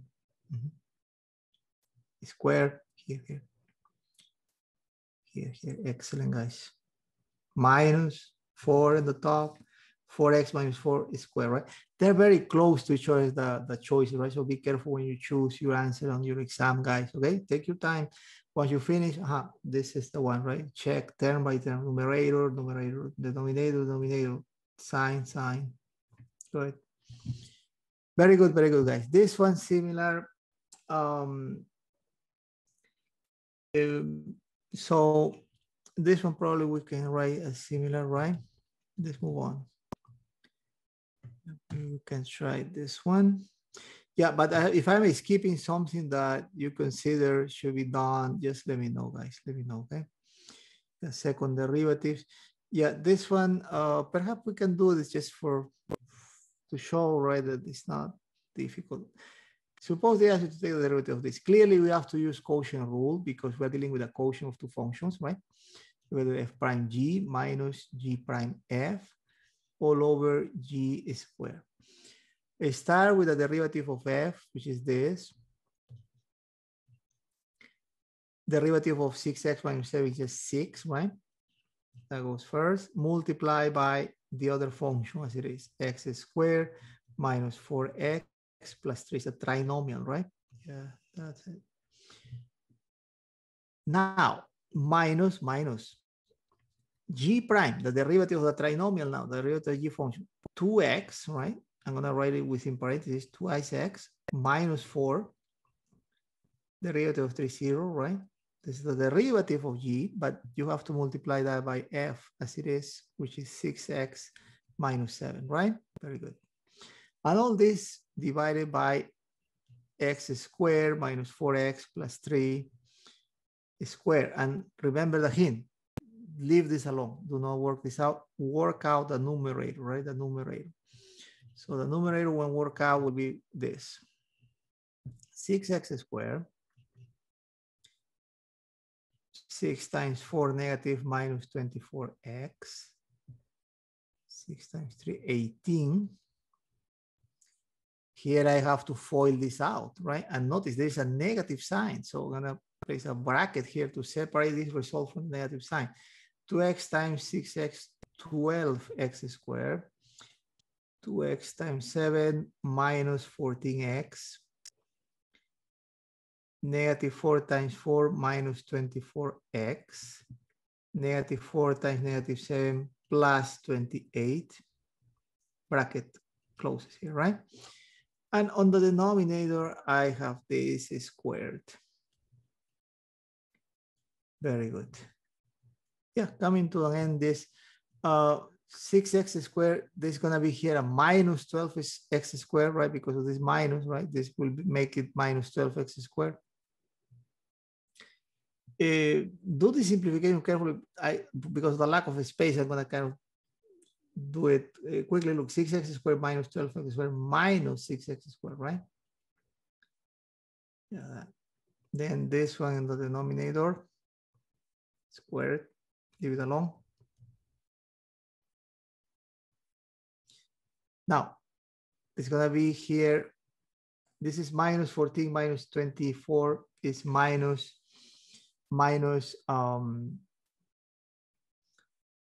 38. But this minus 38 together with this, or better, look, this is positive. This is positive. This guy will cancel with this guy. The only thing left will be 14, right? 14. 14x.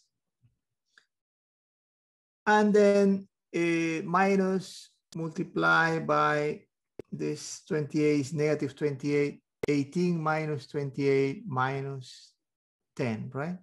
Minus 10. And the answer is there then. Yeah, very good, very good. It's this guy. Right? Minus 6x squared plus 14x plus minus 10 plus and minus is minus 10, right? Very good. Yeah, so it's doable, guys, all that. Now let's talk about this second derivative situation. Suppose they give you this equation, right? And they ask you to compute the second derivative. How do I know it's second derivative? Because of this 2 on the top, right? Second derivative. So start by taking the first derivative. For that, we need product rule, this f, this g. F multiplied by g, product rule says f prime g plus g prime f, right? Use the product rule. Derivative of f is 3 times g sine of x, right? Plus derivative of g. The derivative of g is negative cosine, the derivative of sine, right? Multiply by f3x, right? This is the first derivative. Organize your first derivative. It should be sine Why of negative x. cosine, Professor? I will explain, Adriana, of course. Yeah, recall.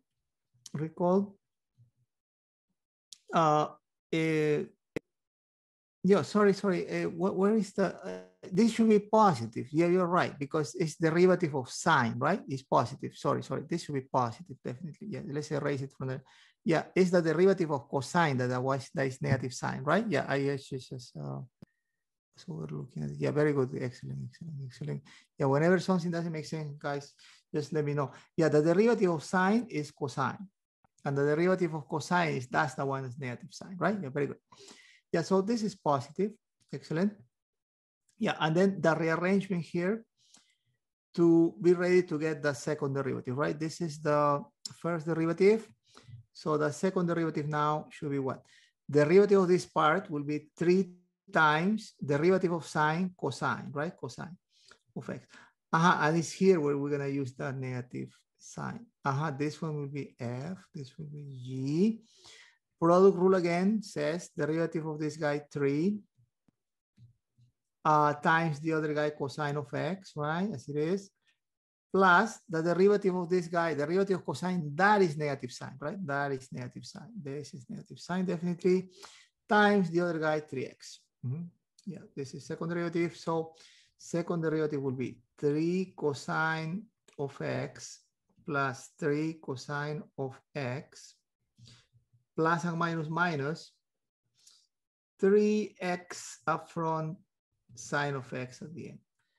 These two guys are like terms. They have the same variable part, 3 plus 3, 6. 6 cosine of x minus 3x sine of x, right? This should be our final answer. And when you look through the choices, you find that it's here, right? 6 cosine minus 3x sine of x. Very good. Yeah, excellent, excellent, guys. Yeah, I'm glad you guys are tuned. Very good. This second derivative, can you try this, guys? So it's easy, right? So try to get the second derivative of this function. You say, Professor, how do you know second derivative? Because of these two, right? This means second derivative. So get the first derivative and get the second derivative. This is much easier because it doesn't require the product, right? It's straightforward.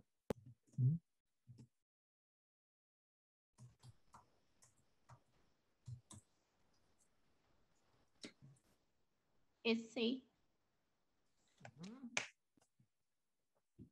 Very good, Sarah. Very good, excellent, right?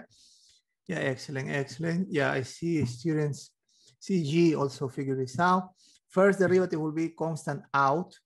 Constants are not a problem when you differentiate, right? When you take derivatives, you can just pull them out and you focus on the derivative of this sine. That derivative is cosine of x, right? Great. But it's not over, right? You're supposed, and then don't get excited, guys. Hey, why don't you do this, right? So they say, oh, I got it deep. No. Second derivative, right? These choices are not just any choices, they're very tricky choices, right? Yeah, so go ahead and continue the differentiation because you have to do it one more time, second derivative, right? Second derivative will be 9 out, derivative of cosine. Now, this one is minus sign, right? Minus sign. This one is minus sign. And then you just put together minus 1 times 9 minus 9 sine of x, right? And this is it. Very good, guys. So answer this, right? Second derivative. Excellent. Very good. Continue. This is fourth derivative. So this one you have to do it 4 times. Yeah, maybe we just for the sake of showing that it's not a big deal. Look, first derivative, constant out, minus 8, derivative of cosine, minus sine, right? First derivative, negative and negative positive, a sine of x, done. Second derivative, 8 out, derivative of sine, cosine. Look how easy second derivative, a cosine of x, done. Third derivative, constant out, a derivative of cosine minus sine. Kind of eventually will repeat itself, right? Third derivative then minus 8 sine of x. Fourth derivative, right? Why fourth derivative? It's number 4 here, right? Yeah, fourth derivative, 1, 2, 3, 4 will be 8 out, negative, multiply by the derivative of sine, which is cosine, right? That's it. Yeah, so don't get freaked out when you see 4 derivative, right? It might not be difficult to get your 4 derivative, as you can see, right? It's this. Very good. This one, third derivative of polynomial, I will say is similar, right? You just take the derivative 3 times. Let's look for more interesting forms. This one, we did, I think, one with second derivative. This you just have to do one more time, right? It's similar to the one that we did here, I think, in the top. Similar to this guy in the top, right? Yeah, we did it before, so it was just similar.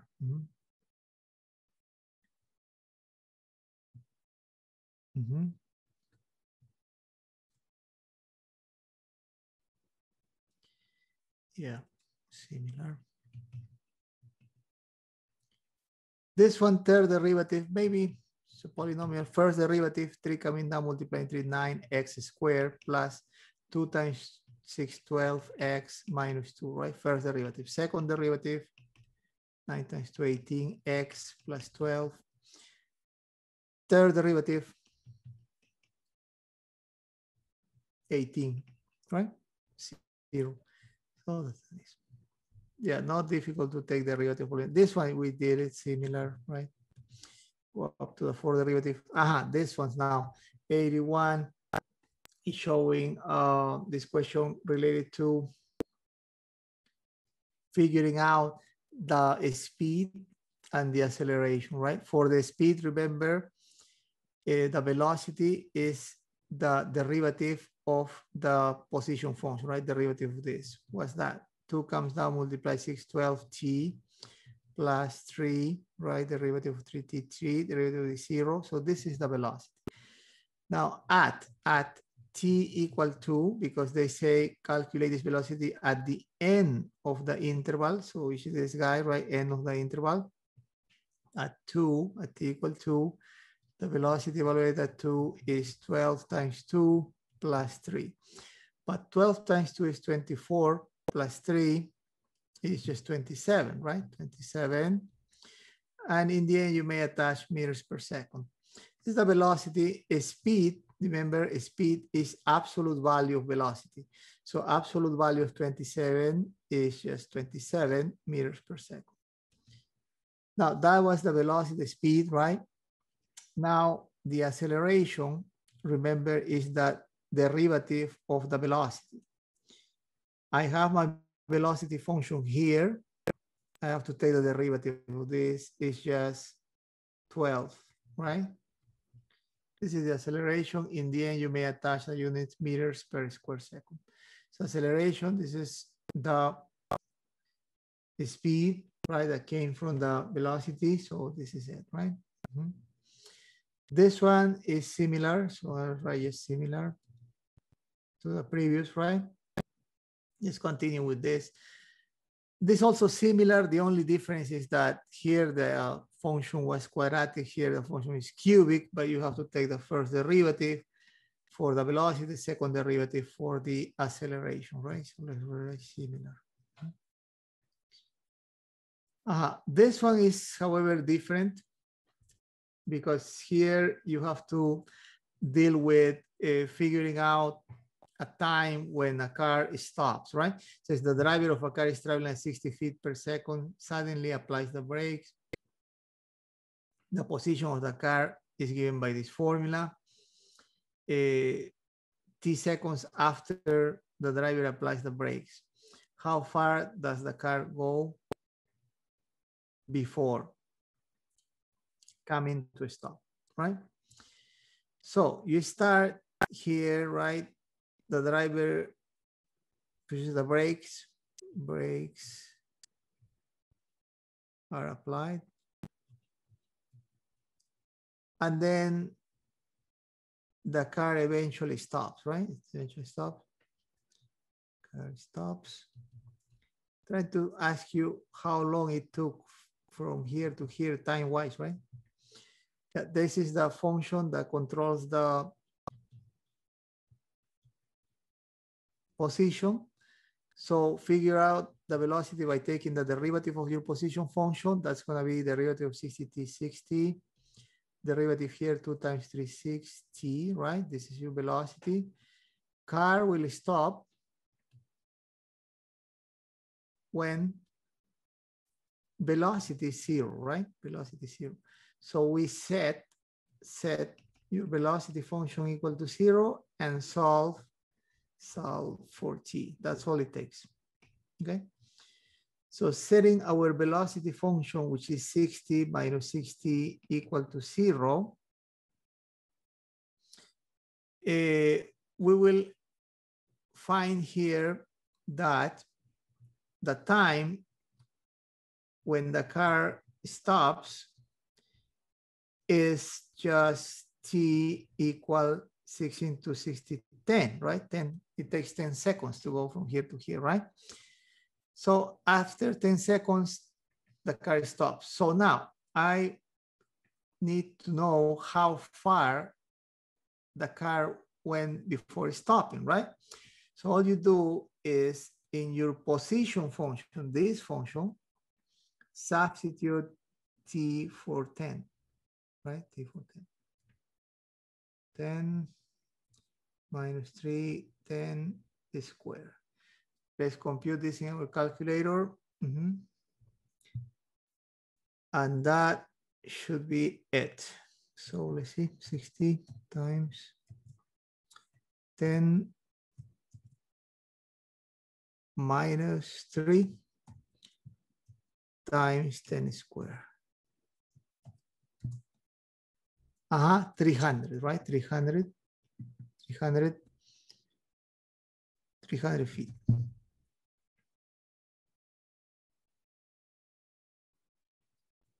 All right. Very good, guys. Very good. So this is it, right? So that was for 84. This is the same here. Same, but it requires close and open this again.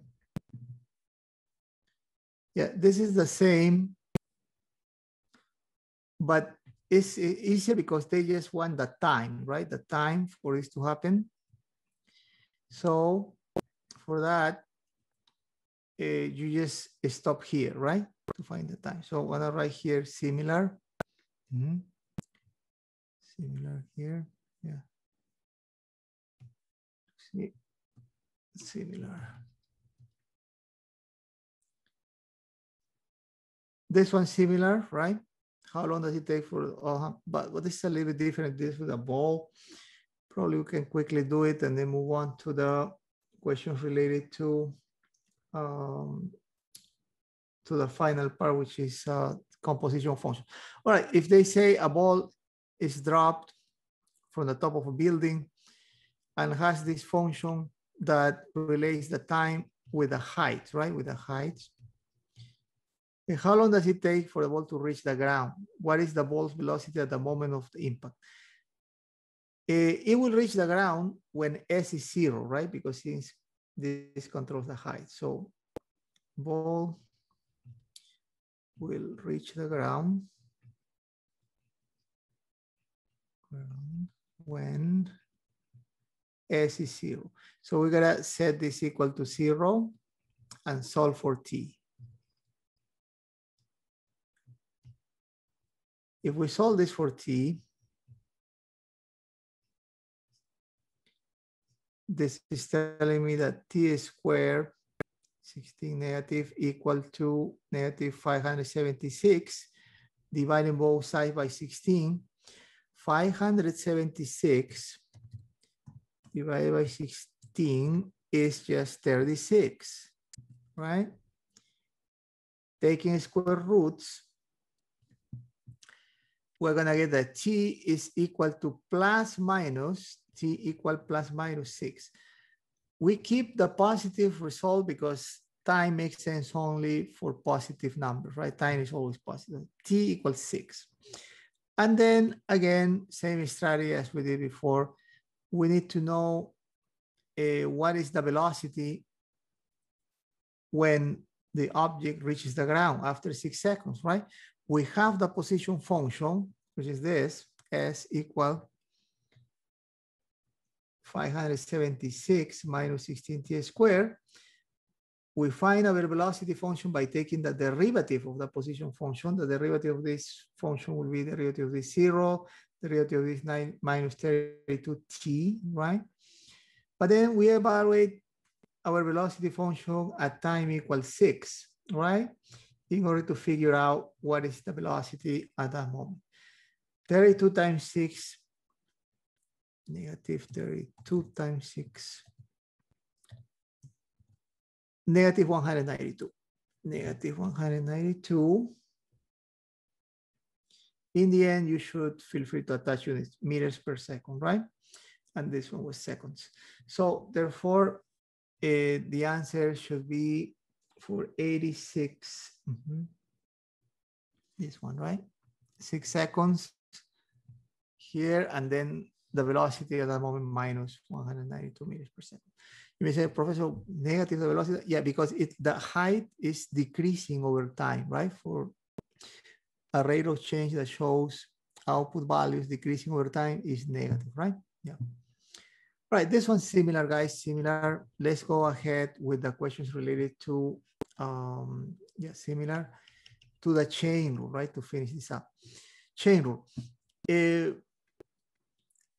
And also derivative of trigonometric functions. For example, here they're asking you for the derivative of this, y equal 8x raised to minus 1 plus 9 times secant of x.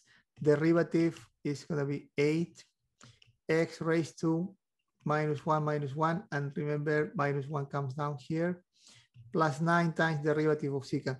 Derivative of secant is secant times tangent, right? Secant times tangent. I gave you this sheet where all those derivatives are. I can give it to you again. Derivative of secant, secant times tangent. Here is the link. In case you don't have it, it's in our website. Also in Blackboard, okay? So have it handy there. Here is the link in case you need it directly. It's there. All right, but then when you simplify this, this is going to be minus 8x raised to minus 2 plus 9 times secant of x tangent of x. And this written nicely, written down here to avoid showing negative exponent. This is this, right? Very good. That's it. And therefore, answer for 89 is just this. Y prime. Very good. Now, let's continue with the derivative of this trigonometric. Sometimes we said it is better to simplify the expression first, trigonometrically speaking, and then take the derivative, right? I explained that in the lecture, before the lecture of the chain rule. What does it mean to simplify first? We're going to write here, simplify first. It means just to rewrite this as follows. 9, 1 over sine in trigonometry is cosecant, right? Cosecant, that's 1 over sine. So 9 times cosecant plus 1 over cotangent in trigonometry is just tangent, right? Tangent. So I wrote this in simplified form so that now I can take the derivative quickly, right? Derivative now of y is going to be y prime 9 times derivative of cosecant, 9 times derivative of cosecant, but the derivative of cosecant is minus cosecant of x times cotangent of x plus derivative of tangent is secant squared, right? Secant squared of x. Where are those results, Professor? Here, right? I just gave you the link. Derivative of tangent secant squared, derivative of secant times tangent. And minus cosecant times cotangent derivative of cosecant. So now just put this together and you should get your answer as minus 9 cosecant of x, cotangent of x, plus secant squared of x, right? That's it. And therefore the answer for this guy, 90, is just this. Very good. This one's similar, right? I will leave this to you for you to finish this part. Similar. This one requires the product rule. Product rule there. How we do this with the product rule? Well, they say r equal 12 minus theta raised to the 4th power multiplied by cosine of theta. The derivative of r function, r prime, will be this derivative 0. Here I have to apply the product rule. Fg. Remember, derivative of f times g is f prime g plus g prime f, right? Derivative of this part, I'm gonna take this as my f, right? Will be minus 4 theta raised to the 3rd power times the other function, cosine of theta, plus derivative of cosine is minus sine, right? Of theta, multiplied by f, f is this, minus theta to the 4th. Do the algebra, and then you will see that this is it, right? 4 times theta cubed multiplied by cosine of theta plus theta to the 4th power multiplied by sine, right? I just switched the order of these factors. And the answer should be there, 92 is this one, right? Very good, guys. Check. All right, next, well, there will be a moment when I will ask you for a equation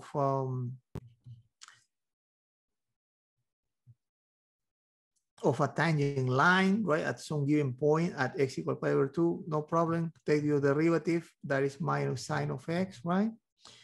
Evaluate your derivative at this x value to find the equation of your tangent line, right? Minus sine of pi over 2. Sine of pi over 2 is 1. You can find it in your calculator in case you don't remember this fact, right? It's minus 1, then the tangent line.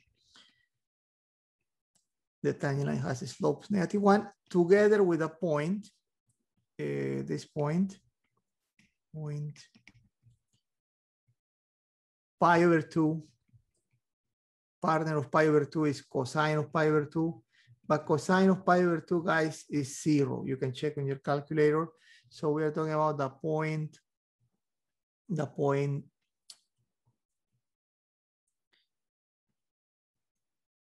pi over 2, 0, right? With these two guys, when you find the equation of the line following this is x1, this is y1, you will see that this is just y minus 0 equal slope minus 1 x minus pi over 2. And simplifying, this is just minus x plus pi over 2. And this is somewhere there, it's here, right? It's 93. Moving on, this is similar, okay, similar, try the same, similar. Let's go to the chain rule part. Here, derivative using the chain rule, right? I show you two methods, right? Method 1, form 1, the Leibniz form, and then the Newton's form. But now that we have all the knowledge together, let's try to do it as fast as we can do it, right? Remember, with the second approach, you can take the derivative of this quickly, just identifying the outside function and the inside function, right? The outside function, the 4th power. The inside function is this inside function minus 2x plus 9. If you take the derivative of this following the second version of the chain rule, it's going to give you this 4 coming down. Here, 1 less stays 3, inside function here, right? Times the derivative of this inside function. The derivative of the inside function is -2. So this is it, right? Now use this minus 8 times minus 2x plus 9 raised to the 3rd power to identify your answer. This will give you the final answer. Where is this guy here? This guy here is here, right? See it? So then this will tell you that the answer should be C. Now, U is the inside function. Makes sense, right? And if this is U, then Y should be equal to U to the 4, right? So everything checks, but we're trying to do this efficiently. This is this. Similarly here, but this deals with the trigonometric function cosine of x raised to the 5th power. Write it this way because then it will be easy to identify your outside function, the 5th power, and your inside function cosine of x, right? Cosine of x.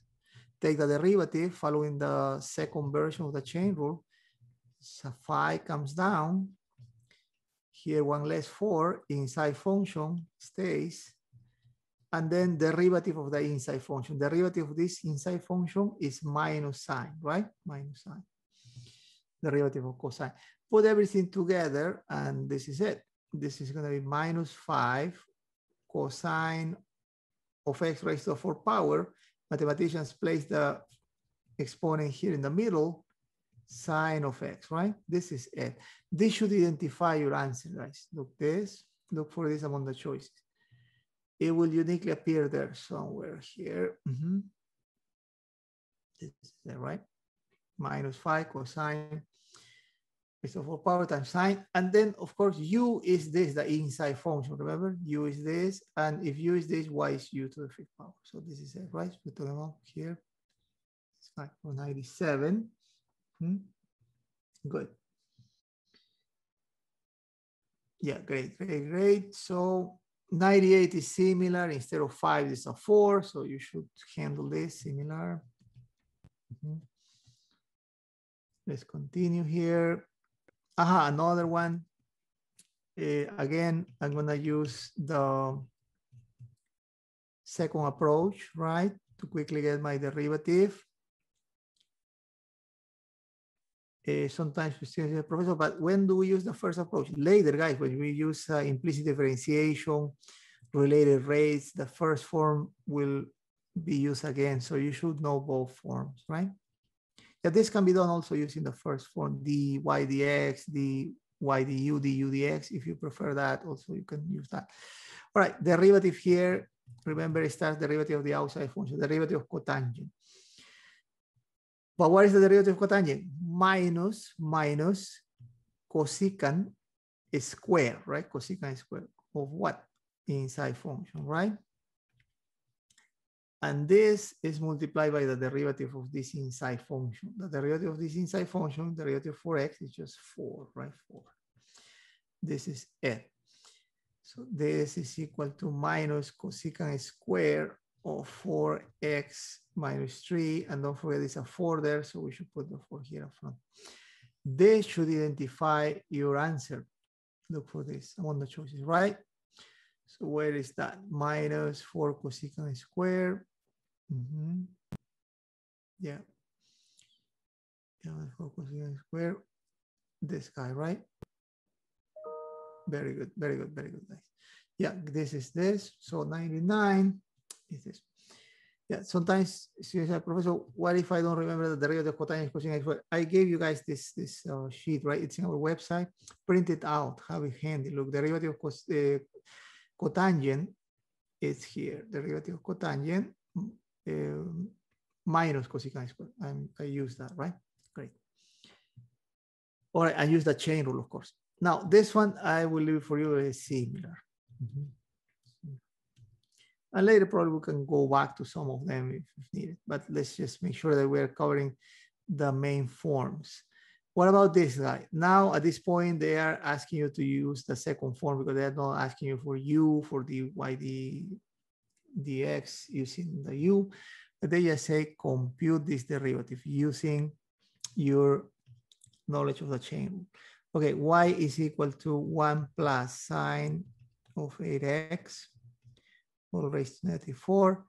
Remember, for the chain rule in Newton's form, you have to identify your outside function first, then your inside function as 1 plus sine of 8x, right? 8x. Let's write it within parentheses to indicate that there is another composite function there. All right, taking the derivative then, y prime should be equal to derivative of outside function is going to be -4 coming down front, and this stays as -4 minus 1. This guy inside 1 plus sine of 8x, right? But now you have to multiply this by the derivative of this guy, the derivative of this guy, right? But what's the derivative of this guy? Derivative of 1, 0, derivative of this guy, right? Derivative of that guy, the outside function is sine, so you're going to cosine of the inside function 8x times the derivative of the inside function 8x, which is just 8, right? 8. Put everything together, and that should give you the answer, right? Y prime will be -4 times 8 minus 32 times 1 plus sine of 8x. I'm going to drop the parentheses. I don't need them anymore. -4 minus 1 minus 5. Multiply by cosine. Let me write here cosine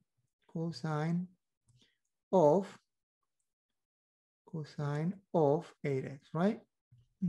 Look for this among the choices for 101, and it should be there. It's here. -32, 1 plus sine of 8 The variable was t. For some reason, I wrote x. Guys, when things like this happen, don't panic, just fix, right? This was t. The variable doesn't matter which letter of alphabet you really use to represent it, but it was t. Let's be formal. T here, t, and t. T cosine of 18, right? Now makes perfect sense, right? This is this. Yeah, in this case, mathematicians didn't bother to write this in the bottom. 99% of the time they do it, but in this case they didn't. So just go with this, right? Great. That was 101. 102. This is long.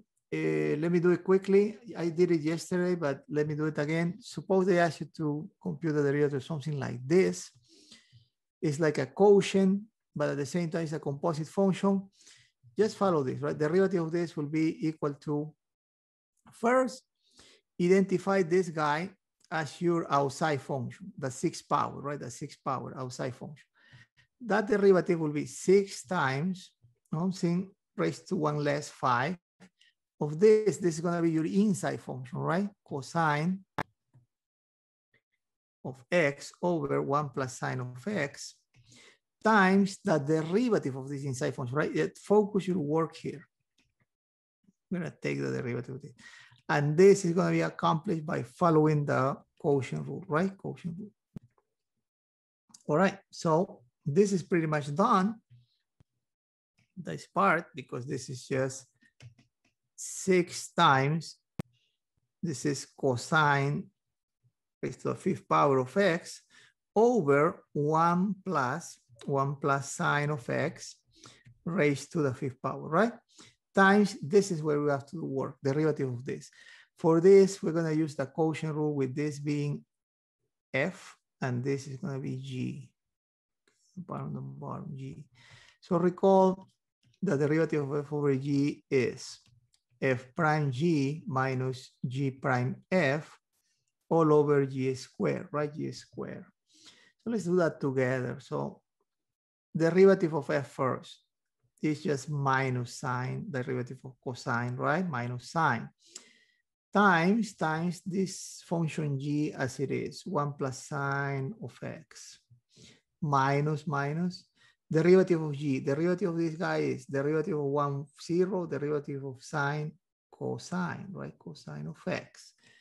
Times the function f. The function f is cosine of x. So cosine of x there. And all that divided by the function g, which is 1 plus sine of x is squared, right? Squared. But now what is next? What is coming next is just algebraic manipulations here.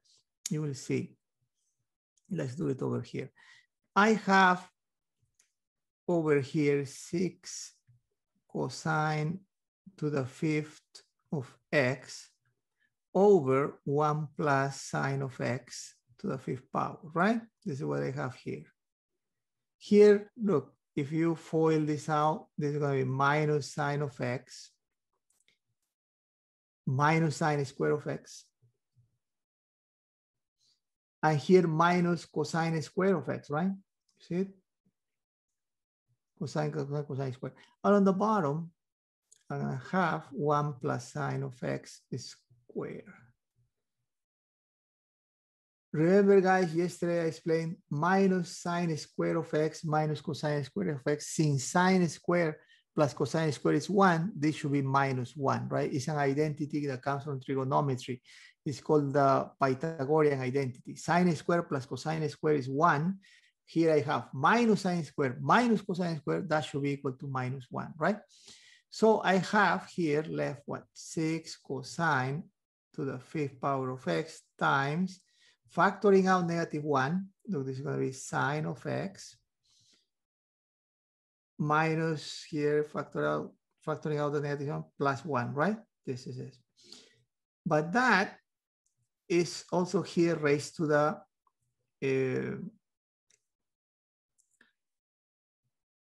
second power, right? Yeah, here together, look, this together with this 1 plus sine of x raised to the 5 plus 2, 7 power, right? 7 power.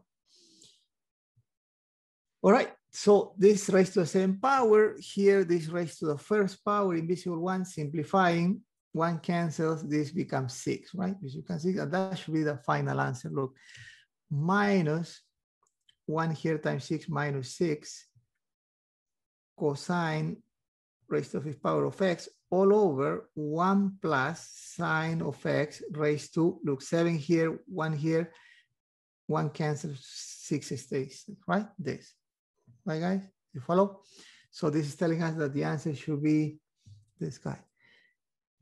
Yeah, probably this is the hardest exercise in this collection. But again, try to remember the facts from trigonometry, from precalculus, Pythagorean identity, sine squared plus sine squared 1 minus 1, and then just put things together and you should be able to end up here, right? Very good. All right, guys, let's take care of the ones that are missing. This one, we have to apply the chain rule twice. For these radicals, recall, let's use a different color, recall, derivative of the square root of x with respect to x is equal to 1 over twice the square root of x in simplified form, right? We're gonna use this. Now, here, if you write this out, q, if you write this nicely, is the square root of this guy, right? 12. Let's write it in blue to identify that this is the outside function square root, and this guy in red to identify this as our inside function. All right, so the derivative of q according to the chain rule, second form, like q this way, the derivative of this square root function is this, 1 over twice the square root of what? The inside function, right? 12r minus r cubed times the derivative of this inside function, right? But what's the derivative of this inside function? Derivative of 12r is just 12. Derivative of minus r cubed is 3r squared, right? That's it. This is the derivative of the inside function. Then just put things together there. This will be equal to 12 minus 3r squared on the top. On the bottom, twice is square root of 12r minus r cubed. And this should be the final answer, this guy. Very good. Now, there is this situation where you have to apply the chain rule twice, right? Chain rule twice, Professor, what do you mean? Well, sometimes they're gonna give you the composition of 3 functions. 3 functions, Professor. Well, let me write this way and you will see clearly the 3 functions that I am talking about here. Look, this is this, right? Mathematicians just put the exponent in the middle right here, but in reality it's this, right? This function. Here is the first function. This is gonna be the outside most function, right? After that comes this function cosine, right? And after cosine comes this last function, the innermost pi t minus 15, right? So there are 3 functions involved there. So be careful when you apply the chain rule. When you apply your chain rule, we explained in the lecture, right, that you start with the outside most function, which is this 3 coming down here. Here is stage 1 less 2 inside function cosine of this guy pi t minus 15 times the derivative of this, right? I'm gonna write it so you can remember the derivative with respect to t of what? Of this guy, cosine of pi t minus 15, right? Which is itself a composite function, right? So we very careful there. So the derivative of this guy is going to be equal to what? Well, here I have 3 cosine, let's put once and for all the numbers 2 here in the middle is square, cosine of pi t minus 15 is square, times derivative of this guy, derivative of cosine minus sine, right? Minus sine of pi t minus 15, right? But we want to multiply by the derivative of this inside function. The derivative of this inside function is just pi, right? Pi, so put pi there. And that's it. Now let's put everything together. Everything together. If you put everything together, this is going to be 3 times minus 1 times pi minus 3 pi cosine squared of pi times t minus 15 times sine here of pi times t minus 15, right? Pi was brought up front there. So this is it. So that's for 104. Is this guy, right?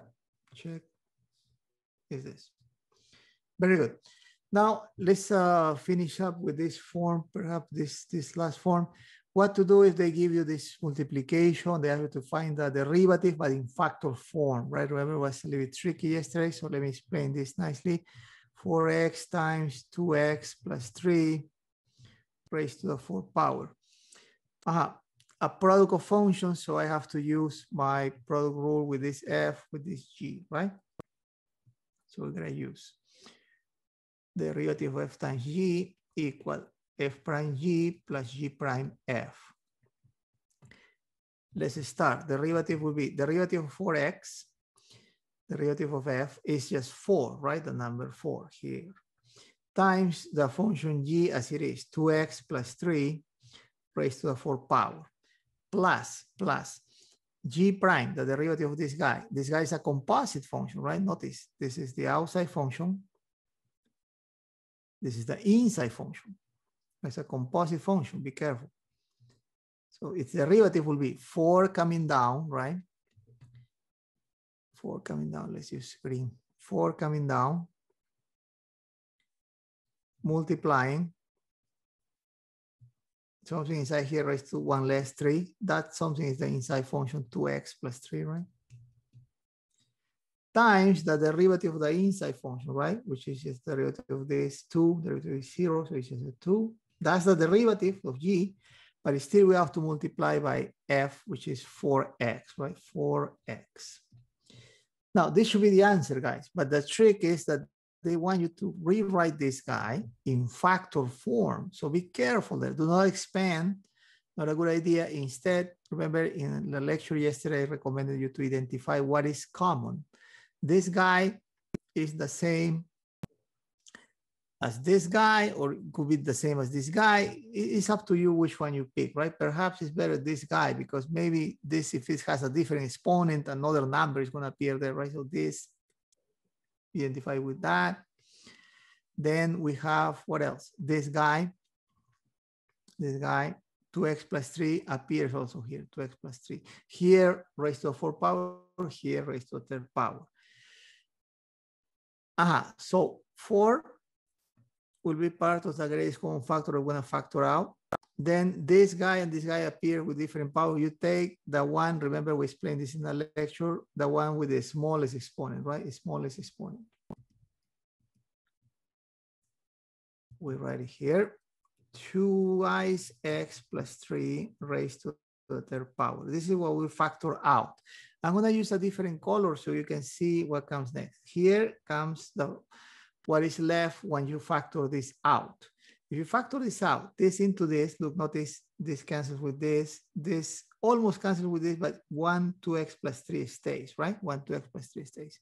Because this is 3rd power, 4th power. So 1, 2x plus 3 here. That's all that is left. Plus. Now this guy into this guy. 4 cancels with 4. 2x plus 3 to the 3rd. 2x plus 3 to the 3rd completely cancels. What is left? This 4 there. Then the 2 there, right? This went away with this. So 2. And there is an x, right? X, right? Now just simplify, and then that will be it. The y prime will be 4 times 2x plus 3 cubed times, this part is what? 2x plus, this is 8x, right? 8x, maybe we should write it so nobody gets confused. Plus 8x, right? This is this. 2x plus 8x, 10x, right? 10x. So final answer will be y prime equal 4 times 2x plus 3 cube, this together with this 10x plus 3, right? And that should be there. So 105, answer is here. B. All right?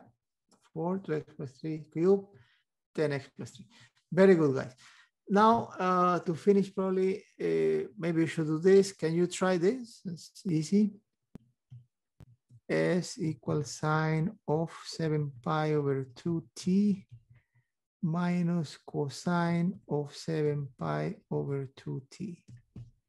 Yeah, since we are running out of time, let me just do it quickly. The derivative will be, once you distribute the derivative of this part, this is the outside function.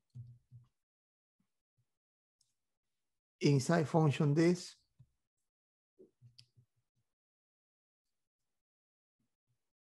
For this part, outside function cosine.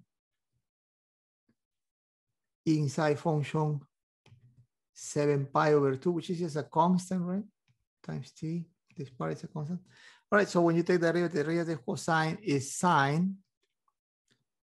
Sine, derivative of the outside function, evaluated at the inside function, 7 pi over 2t, multiplied by the derivative of the inside function, which is just this constant part, right? 7 pi over 2, minus derivative of the outside function here, cosine is minus sine, minus sine here. Professor. Yes, question? Derivative of the sine or cos? Derivative, that derivative, sorry, this one is cosine. Thank you. This is cosine, definitely, right? Yeah, sorry, I was thinking probably ahead. This derivative is just cosine. Yeah, very good, thank you. This is this, right? Cosine.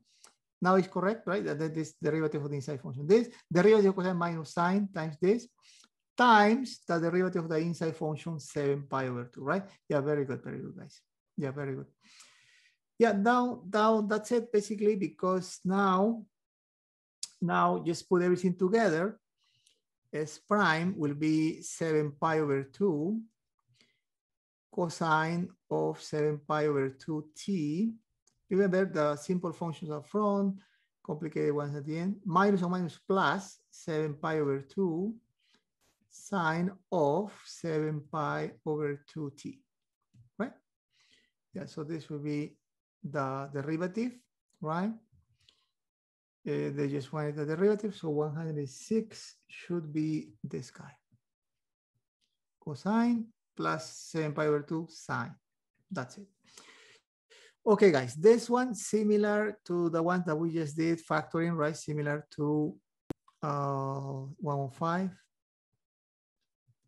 Similar to 105. And that's it.